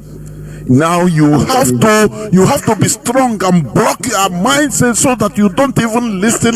You don't even, Mazi, this is a problem. It's a big problem. It's a big problem, honestly. Big problem. When I was in Nigeria, I was not able to make videos, but I do encounter them daily basis. Even the place I stayed, if they come to do all this, their street preaching, after they finish preaching, I will gather all of them together and begin to question them with what they are preaching. So this particular pastor told me that anytime that he come closer to me, if he go home, he will think throughout the night, and I will nearly make him to fall out of his faith that I'm a Lucifer. I'm telling you. This thing marvels me, and Mazi, I try to help them, open a kind of this thing, POS that is running in Nigeria. So I put somebody there. Every time I will come and sit here till in the evening. So anytime somebody sit with me, maybe I'm with my sales girl there, anytime somebody sit with me and we are discussing, if that pastor pass, he will return back and come and ask that person to stay away from this Lucifer. I'm telling you what I experienced in I'm telling you what I experienced in Nigeria, to be honest. So, Mazi, even they know the message. They know the message. I even use this event, as of August, September, when this event, message was on social media. I even cut most of those videos to show them some evidences of the hard truth that man is speaking from the pulpit as well. But all of them have to gang up against that particular event again. Mazi, is very, very terrible. It's a terrible situation. Even many of themselves, they don't even care about even listening to any message from social media except that one their pastor told them. Yes, they program them to be so. I know that is they program that. I used to watch some of them. They'll tell them, don't ever listen to these people. Sometimes they call the end time people. Exactly. So they build the wall. They build a wall, around their members, around their brain cells, around their brain, yes, around their brain cells, so that nothing you say can penetrate. Can penetrate. No reason. They don't. It's very bad. I truly, I made a lot of. I even accepted to be an antichrist. I told one lady in Abuja, Nikon house, when I was trying to do one or two things in that place. We were discussing. I told her, I'm an antichrist. The person asked me to remove my cap, to remove my face cap, so that he will identify whether I have horns on my head. It's very, very terrible in Nigeria, Mazi. It's very, very terrible. This man called Joshua Iginla, because that pastor is also a senior pastor in Joshua Iginla ministry. He told me they had a pool of Bethesda, and I asked that woman, that particular pastor, Joshua Iginla had pool of Bethesda in Abuja soil, in Nigeria soil. That if you jump into that pool of Bethesda, you will get yourself healed. Mazi, the deception is very, very, very, very high in Nigeria. I experienced a lot. Then coming to Tinubu and Jesus, Mazi, it's very, very funny. Even people who are living in Nigeria, anybody you ask question, he say, how do they even say that? Let God see it through. How are they even saying it? The suffering in Nigeria, Mazi, is very, very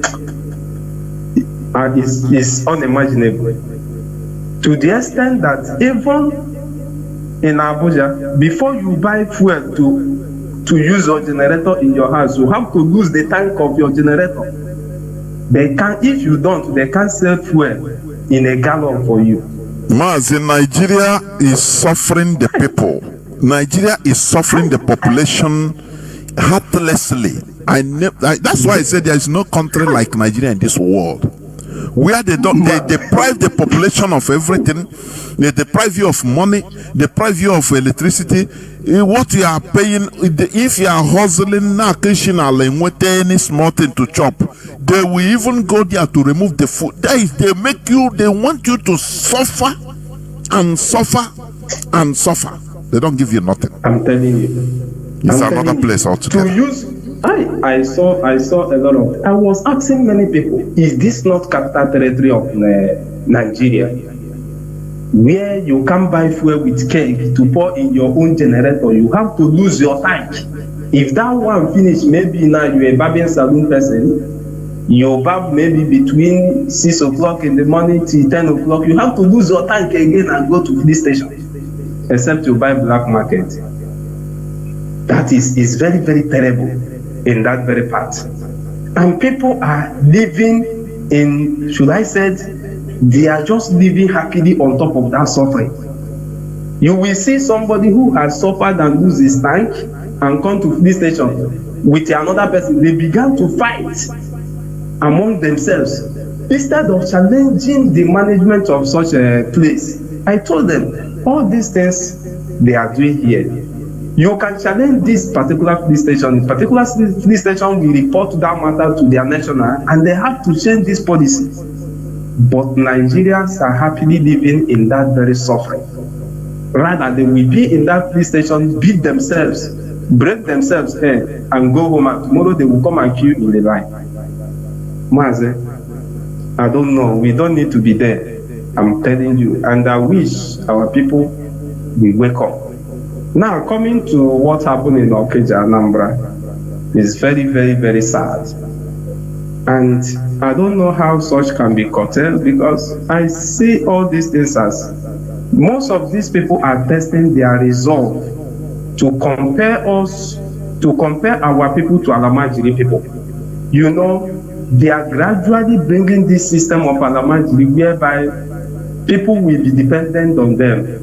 And that is an example of what you see them doing every year.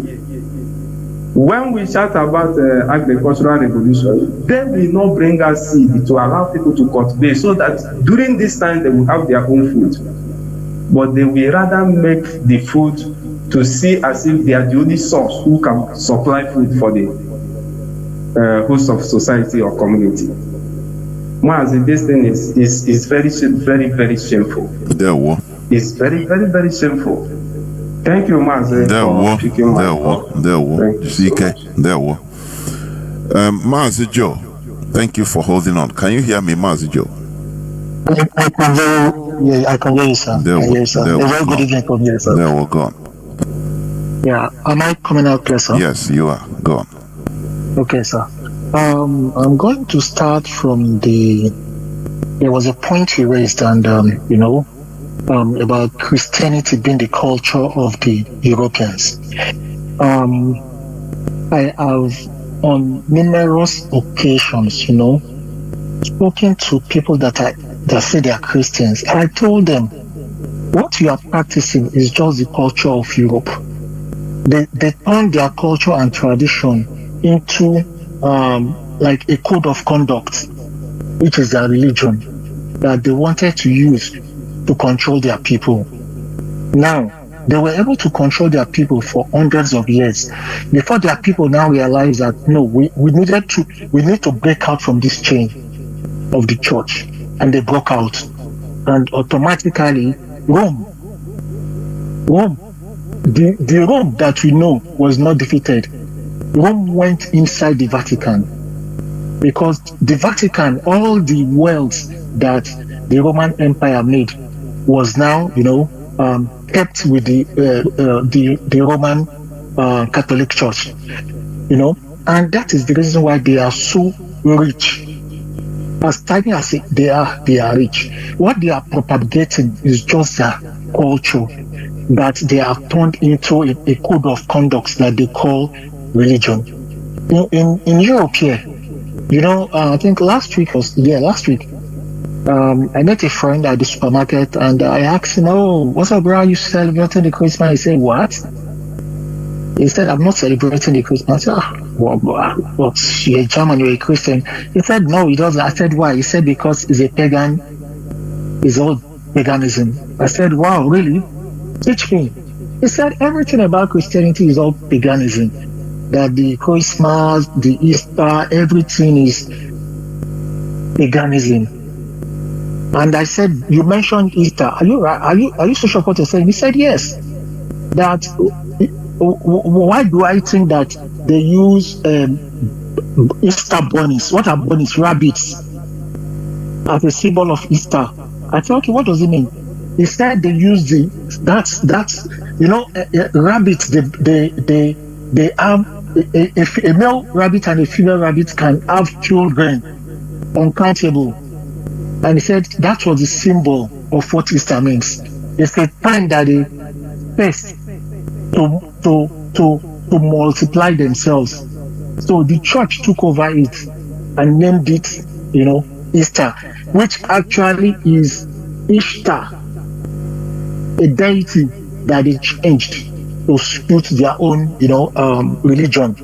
All these were just their own type of culture and tradition that they molded into Christianity. Now, I'm going to the issue of Kennedy Knock. Mazi, when I watched the video, I had to watch the video time and over again. I watched it to up to 5 times because I wanted to be sure that she was the one talking, not AI. Because what that woman spoke shook the seat of power in Nigeria. Because for Shetima to come out to try to water it down, the message has been sent, and I believe and I hope that people are going to understand what that woman said there. All of them, they know. Even the British, they know. She spoke the mind of the British. The British, they are aware that the contraption called Nigeria they just did it for economical gains for themselves, using the Fulanis as the stooge. And I so much pity the Fulanis, because what happened to Saddam Hussein, that the West provided weapons against to fight Iran, it will happen to them. It is a normal thing with the West. If they support you and maybe they now think that you are going to go astray, they will come for you. That is what is going to happen to the Fulanis. And it's so sad that their allies don't even care, but they will make themselves at the battlefront when the day comes. In regards to what happened at in the Southeast, where people died because of trying to get something to eat. But you know that the Fulanis at the moment, we were laughing. They will be making mockery of Ndibo that yes, this is exactly where we want them to be. let that poverty, they have so much weaponized poverty that people, Mazi, you see in that jungle, it's not more a zoo. A zoo is somewhere that is kept clean for different animals, controlled. But you see a jungle, nobody owns the jungle. Everybody and anybody can take out anybody for meal. That is what Nigeria is. Nigeria is just a death trap for the people that are living inside, that are not yet ready to emancipate themselves. Look at, because of food in the East, our ancestors used to have barn of yams. You will go to a man's barn, his barn of yams, you see over 500, 1,000 yams. Now, that man is not using money to buy food. He farms his food. He does his own part. His wives, because definitely he has to be a polygamous family. He will have enough male children that can farm with him. The girls will follow their moms to plant leaves, to do their own bit. Nobody will beg for food from that family. Rather, they can exchange goods with other families if they need something else. Where have we gotten it wrong as in Igbo? Is it not a shame to us that these so-called billionaires, millionaires, they can't even start a farm? A farm. Sometimes, Mazi, like what you said, sometimes you like as you say, you run away from, you want to get yourself. It really does happen to me also. Because after talking about religion and the disadvantages it has upon us, and you have people, especially Africans, trying to defend what they don't understand, how it came to them. There are these guys on TikTok that are my friends, they are from Africa, different countries from Africa. And we always antagonize any of these people that, are into either Christianity or Islam. We criticize them, we ask them questions. That is where I now saw that, yes, indeed, Africans are waking up. They are indeed they started asking questions. They are hitting the nail on the right spots. But you see this work we are doing. We are the people evangelizing, not the Christians. Those ones, they are lost. But we are going to help them to bring them back to reality. Because what they have turned them into zombies. Now, let me tell you something. Do you know that if Pope in Rome orders African Catholics to come and join the Vatican military, do you know all of them will go? Of course. It's a command now. Of course. Yeah, they will gladly go and join it to fight. And if the Vatican tells them, now, we are going to go and fight the Antichrist, are you ready? They will say yes. Now they will be going to fight their own brothers and sisters in Africa. That is the level that this thing has gone to. Do you know, when that guy was asking that woman the question, it's funny as you said, but I watched it like about 4 times also. I was like, what is something is really wrong. Is there something that these people put inside this Christianity that has No, it's something that you listen to every day. You hear every day from tender age, from Mazi, words. When they say words have power, people don't understand the meaning or the real meaning. Yes. Some people think that it is when you command something now it will happen. No, every human being is built from words. Any profession you are in today, it is mostly out of words. People teach you. You go and learn every day. People talk to you. Teachers talk to you. They show you through words, through wording. Yes. That is the meaning. So you become what you are today because of through words. It's very dangerous. And talk less of using, something.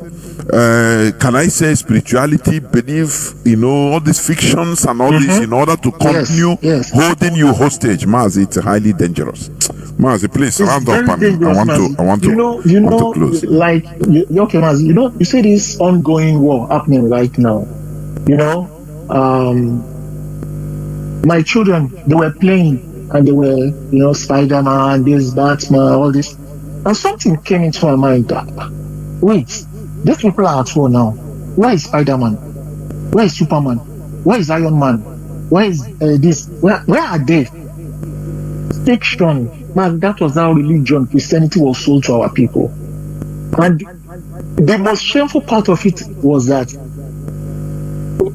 many of Catholic Church, many Catholics, they have a picture of a Jesus in their house that they don't even know who that person is in that picture. But they say they are spiritually inclined, connected to that Jesus in that drawing. So they have been so caged that even to think out of the box is a problem for them. To them, it's a sin to think out of the box because they don't want to go to hellfire. Mazi, the most beautiful thing that will happen to an African is to be free mentally from Christianity or Islam. Because, like for me, the kind of freedom that I have inside me, Mazi, no Christian person can follow me to sit down, and by the time I finish asking that person questions, the person will now come and tell me why his deity ran from another deity during a war against that the Israelites went to fight. Mazi, thank you so much.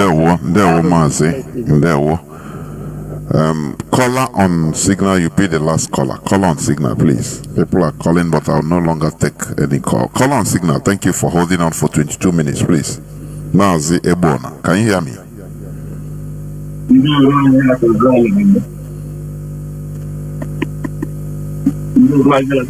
No, Mazi, go on. You're on signal, right? Yes.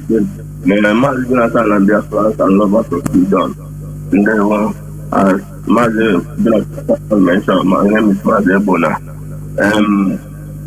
Mazi, me and I thought, but it's so cool that now. I say, I'm not going to be studying only who I'm not about working silence for us. I'm not going to be studying because all my team and I people have to understand that now, we are no longer the real people, people. We are no longer now. We are just trying to gather ourselves in our time. Even if myself, this is something that now, over and issue now, not here mega. I will the capacity. They may go to investigate. Can I be in Nigeria investigate? Because anything to investigate, you anti-woman. I will not target me investigate. Because some people can ask no coincidence, no men in Abuja. No. Yeah, and I only go in Abuja for them and no local in church or window in the whole power people mostly. Because Nigeria will name it there is a war against the holy war. If you had war against the Christians, and who are the Christians? Men, Easterners, and you. But by default, we came with that. I will not say by default, but I don't got because you look at the work tons. We are no longer original from Curry, so that's why we do work at now. Only one will through person sometimes they want to isolate you, in so many things because I conquer. So we are contact people. Here on the investigate. Nothing happens in isolation. It can't be that as of the mother Anambra or Kejas or Abuja. When you make autopsy money, more to be as a blender for him and because this is a main speculation. So when our land is empty, there won't be no protection apart from the war of the ESNP.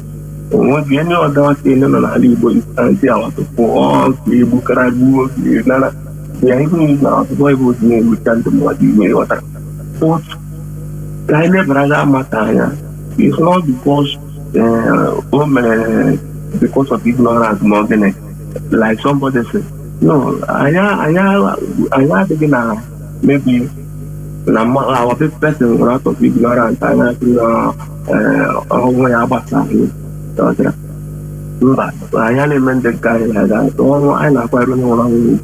Even idea that we don't respect the death now, or now maybe it's the person that out of ignorance that we don't even concern you by time. Those other times believe in your mind, you know, or we only recommend you to that to avoid all this kind of attitude. Now we they make our society, our never part the human side of us. It's very important that we maintain that human side of us. I make kind of mistakes. I have an email and we all have completed and we are fighting the people who have this movement. So if we know we have this movement, then we know we have group, and that will propel us far in our job. Because I am the program, this is the struggle that has the interest of Igbo people. Biafra entirely and this is why Nigeria government understands the need to annihilate us, to make us like to criminalize what we are doing so that they can use that opportunity to unleash their venom on our land and destroy the remaining one that they have filled with religion. You know, they came before I called Mazi.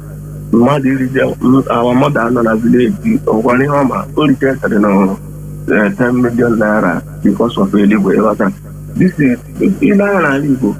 Only our mama, a family culture. The other old guy who is just by constant enlightenment. So now happiness we can now give account that in some places Radio Biafra now are bars and people are here. The other our no merente. Always merente, sorry. Or you poor so we are speaking no Yakla people are turning up. This is why we have to appreciate the work. Look at our brother Mazi Exactly. Look at this are the kind of thing he's passing through. You know, Mazi rejected 10 million naira because of illegal, you know. Because this religion has entangled our brain in such a way that I will raise as a people not even the basis of our culture or our existence. Our existence now is standing on Christianity. So with anything we do, if we don't give that honor to that particular name or religion, it means we are, you know, the way your brother will look at you, just like what our brother is playing, the way somebody will look at you because he has been brainwashed, his own brain has been turned upside down. So you are now the negative person. What I want you to and I was in Islam terrorist and a content of this time and a boo because we know when I very so I to continue with that. I hope they may be when it's ministry now okay. Not to go the gap with is no I know how I had to put the why go the world down time is the future. In the Yoruba Buya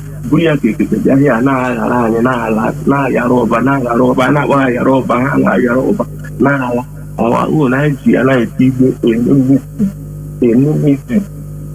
I wonder when I was to Matagene. We have all this mushroom, but not in my everywhere, all street corners.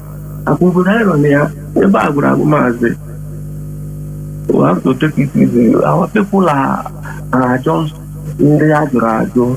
This is why anybody can come and do anything like because before my drop leadership, you have to try a bar. Come on in and down here. And don't want to glue to their because in that look at how healthy they are. Most of them may make it a job for her. Make sure their business was that I had to free. I got none free. They will rely on you. They will rely on you.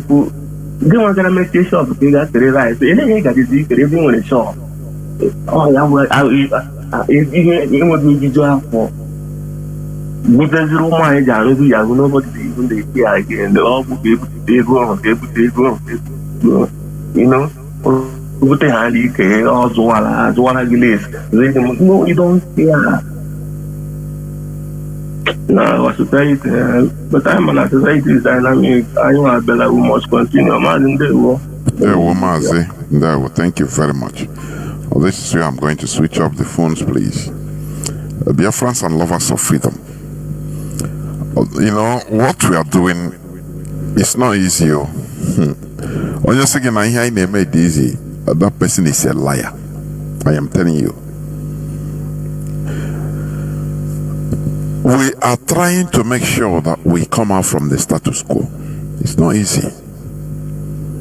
There might be people that will be saying, "Can I have to go to the other side? Can I not put a good wine from, you know, from Nigeria?" It can't work. It can't work. First of all, look at our land, our own land. Our people that are like people that are doing, you know, that are anti our people. Look at Opozodimma. He was imposed as a governor in our land, in Imo State. He used to go to Assumpta Cathedral with white, immaculate white. Kneel down, they pray, this and that. What is the quality? What are you going to say about it?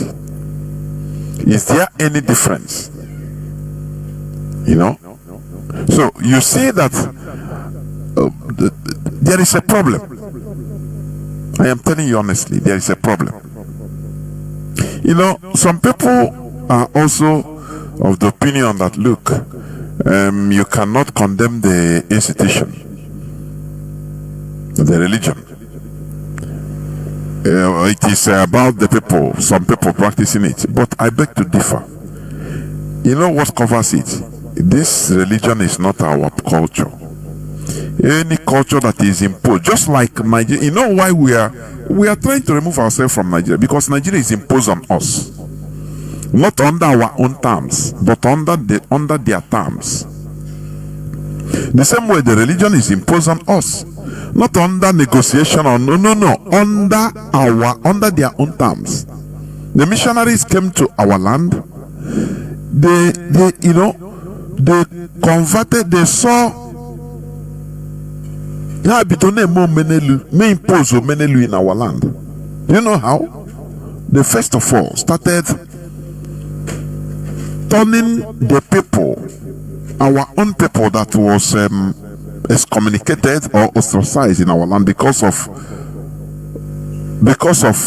their crime, the crimes they committed against the land.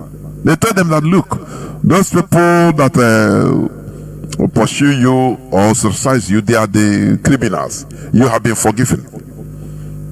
Just imagine, for example, let me just put it like this. Prime Minister of Stemma of United Kingdom just came to Nigeria and went to prison and make call to prisoners, say, from now, prisoners in Nigeria, that you have convicted, but don't mind your own law. It doesn't work, you know, as long as you accept that Britain is your savior. You know, you come out, I'll release you. You just imagine, that is, you compare it to that. People that came, they didn't care to understand our tradition, our way of life.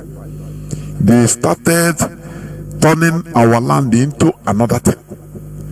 People that we say, these are they committed crimes in our land, they say no, these people, they carried them, turned them against our own people, empowered them, gave them kotoma, and told them that, look, any person that say you have sinned or you have ostracized, call us, we'll go and deal with those people. And our people were surprised. So how can you tell me that the religion might be good for the people, for Europeans? It is their culture. They have taken it as their culture. The same with Islam. Where you see Islam is, you know, confusions concerning religion. Mostly it is where the religion is imposed mostly, like in Afghanistan, in Pakistan, all those places. They are not Arabs. So, do you see my point? There is no way you can just move out as an Igbo person and go and start condemning the culture of maybe the Europeans where you are. Start trying to impose your own culture on them. It is absurd. So it is designed for conquest, deception and conquest of others. It might be good for them because it is working for them. They use it to conquer people, so it is good for them. But for us, it is not our system. That is my point. So whatever that is not our system, it must be, it must be misused. It must be misused. Talk less of this Pentecostal that came up yesterday, 1906, from America. All hell broke loose. And you know that whatever our people, Ndibo, whatever they learn, they become champion. If it is good thing, they become champions in good. If it is bad thing, they become champions in bad.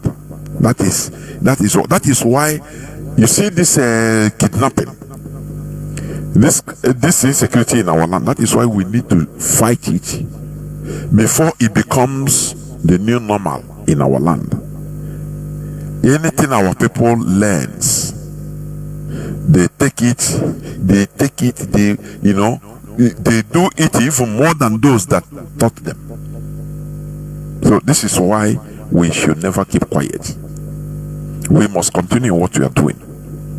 Our people are being turned into Almaji. As one of our callers said, one of our brothers said, if you want to share something in a community, we have our system. When we grew up, we used to share according to age. So even if you bring 2 trucks of rice to Okeja, there's a way to share it. You call the village, the community chiefs or kindred chiefs. You calculate everything, give to them. Now they share instead of collecting people, telling our people like noise. Because maybe that thing is doing, there is a reason for it. If he doing it, he will show maybe his sponsors who knows that he is feeding his whole community, and he will get more money. He's part of it also. He might be part of it. Calling people be online. What? And people, when you see those that died, they are not suffering of hungry. They are not hungry. They are not hungry. By me looking at them. As our brother say, some of them might have closed from their shop. Now they saw where free food is being shared. Without understanding that is the end of your life forever. They left people. Some of those mothers, they left their children and their husbands to suffer. Some of the men, the same thing. Children that died, you don't know whether that child that died there, maybe one of them might be a Mawali of tomorrow. You don't know. A child. Our people don't understand what it means. A child is a taboo in our land even. Because you don't know, it can be anything tomorrow. It can be another, maybe Mazi Nnamdi Kanu in the future. You never can tell.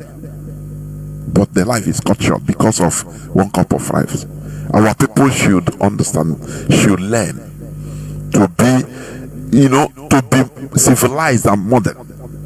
When you go, you see people are plenty there. Say, nah, I beg, let me go my way. So if can I eat this rice forever? I beg. Let us be having this mentality, dignity. Instead of hey, now free charge, now make I go take, now stay there now, I must take them. Let us have dignity and express it, please. Even if you are hungry, you pretend, you say, oh, but no, sorry, thank you. This is what happened. This is how we were as Igbos. But today, you will see now the Bayana Yosi Ayo Krazin di Almajiri Ayo. What is it? Very, very sad. Very, very sad. Biafra remains who we are. Biafra is our ideology. Biafra is our religion. I waited, I was thinking that somebody would have called with contrary opinion. But lo and behold, nobody called. It's very sad. It's very sad, honestly. Because you see, some of these people, they don't now hear Mazi Jonathan I don't listen, I cannot listen. Because I don't know about religion. That is the same wall that is being built on your head, on your brain, or around your brain. So that you should not to accept, even not to reason. I said it. A religious person is irrational. It's irrational. So they want to keep you continue being irrational. Because you don't know logic. And this world works on logic. The world we are in works on logic. This microphone I'm using is working on logic. That is why you are hearing my voice. The internet we are using, it works on logic. That is why it is being constructed. So imagine everybody is irrational like you. How do you think that all these things will be made? How? Tell me. How do you think that we shall reason and say, okay, we need we can manufacture as human being? No, we continue praying. Everything will be, the Bible says, don't think of tomorrow. Because when some people say, no, it is not about the institution, it is about some people. I say, no, I beg to disagree. The Bible tells you, don't think of tomorrow. So why are you in the struggle? You are thinking of tomorrow because you want a better tomorrow. Which means you are not a good Christian. Behave like the best of the air. They don't think of tomorrow because your Father in heaven thinks about for you, or what you are going to eat and drink tomorrow for you tomorrow. So why are you worried of tomorrow? Then if that's the case, why are we in this struggle? Why are we worrying ourselves for better tomorrow for our children? We would have relaxed and at least be enjoying anything we have. And Nigeria, let us stay in Nigeria. So when you say that, oh no, this is not about the religion, it's about, I completely beg to disagree. How can a religion call me a sheep? I shouldn't think that the Lord is my shepherd. I shall not want. Who tell you that? Who is the Lord? The slave master. Why should I be a sheep? Why shouldn't I be a lion? You are calling to be a lion, but you are still praying, the Lord is my shepherd, I shall not want. Who is that Lord? That is the slave master, the imperialist. So let us be reasonable, because the